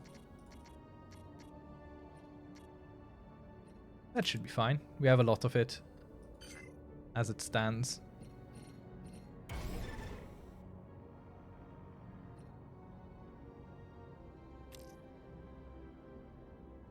Nebula gathering station. What nebula?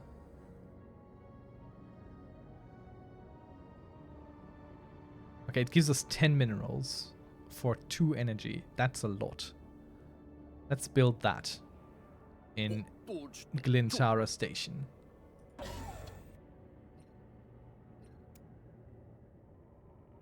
Up there.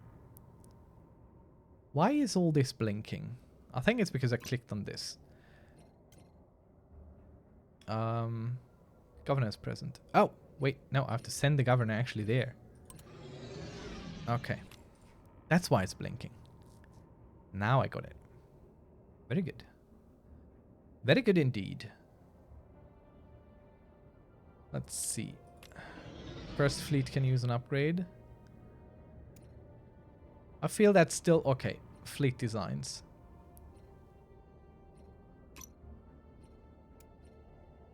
We still have no cloaking device on these. Let's go for a new bird of prey. And we can't really select anything here because that's just what it is. Okay. And we can't... Excuse me? I can't build a bird of prey with a cloaking device? Art thou joking?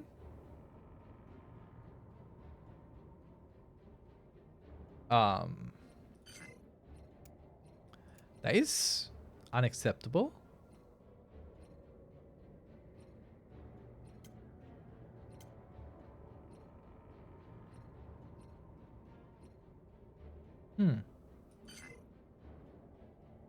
I don't like that.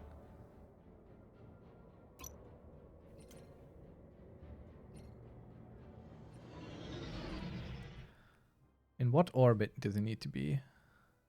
Here. Enter orbit research project.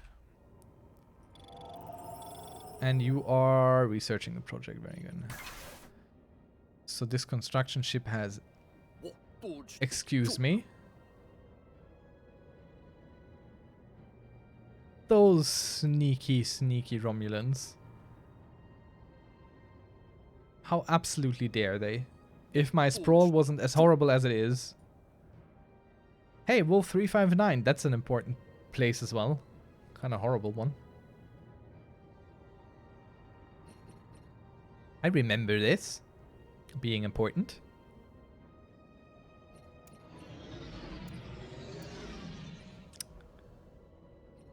Prioritize officers. This fleet is not being prioritized for officers. So as you see, you need to have people on your ships there. Which I like. Hasn't really come an issue yet, but you know.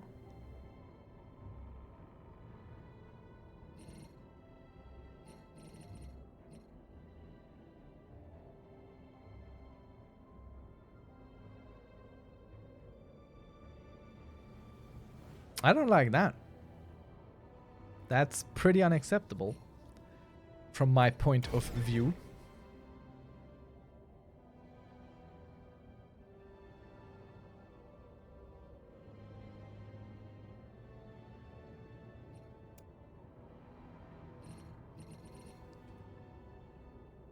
What do we do about this?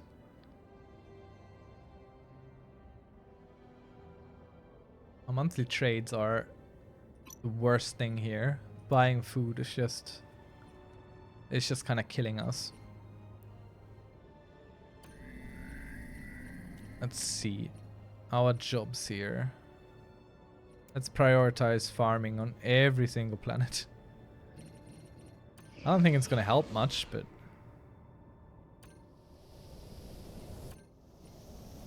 we'll try anyway. Okay, there is no farming here. That's probably a problem. Let's add some farming. Shall we? So we can decrease our reliance on imports. Basically is what I'm thinking. 13 jobs and 0 amenities. Negative amenities. A dilithium plant. They produce dilithium, which I think is important for certain things that we can't have yet. So we build that, which isn't exactly what I was looking for, but there you go. And what could we do here? That makes some sense. Nothing really. I mean, we could build one more of these districts, right? But how many districts do we have left? Not many. 9. Still have enough housing. I have enough employment. This planet lacks crowding. Okay. We'll build you something. And we have 2... okay. Let's sell some deuterium right now. Get some credits rolling in. So we can clear that thing on Ketomere. No, we can't. But we can clear this thing for 1,000 and get 3,000 in return, which I still think is an incredible trade. So Ketomere needs places. Houses for people to stay.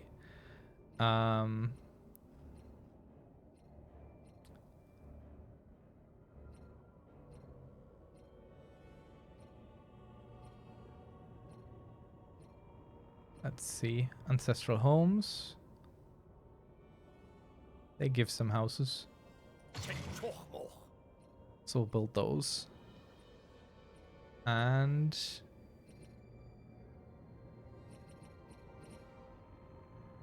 more industrial? Yeah. That's what we want. Why is there literally none of these yet? It's crazy.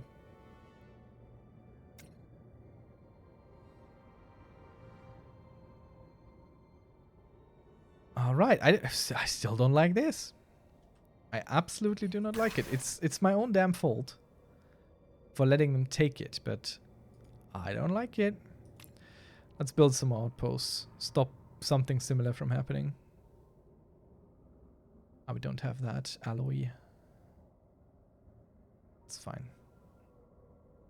We'll build there, and then hopefully that helps a little bit. Maybe we should colonize something as well. Ah, we can't. We have nothing. Not enough resources. But we're working on it. Let's see. Party time. After 4 weeks of fist fights and broken goblets on Krios Prime, the celebrations have at last dwindled to embers. The settlers of Krios Prime have heads as strong as their steel. At no point has my cup been empty. But on several occasions, the various clans broke out into melees for honor of dragging my incapable self up to the floor. Okay. Planetary build speed for Karek. Okay. That is a constant thing? Oh boy, that's crazy. In Bloodline, there's violence. Nice. So our governor has significantly improved. Let's send him to somewhere where we're building, shall we?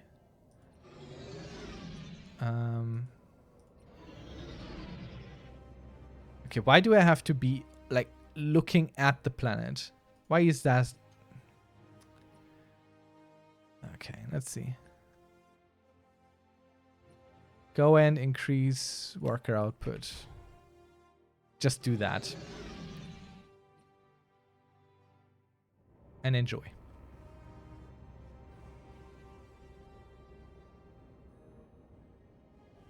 Alright, and after 3 and almost a half hours of having played Star Trek Infinite, I can say it is pretty much like Stellaris, but also kinda slightly not. It's very close to Stellaris. So if you like Stellaris and you have Stellaris and you play Stellaris, maybe play Stellaris. If you like the flavor of Star Trek, definitely check this out, I think. It's, yeah, I mean, it does feel a little bit like a mod, right? But is there a lot wrong with it? In Europe, it's fairly cheap as well, I think. With 39 or 29 even for the base version. So, might be worth your time. If you enjoyed what you've seen here, give me a follow maybe. Stick around. See you around next time. Next time is going to be Saturday evening for sure, but maybe throughout the day as well. And otherwise, go check out my YouTube. Check out Mastodon if you want to have a quick chat. That's where I'm easily reached.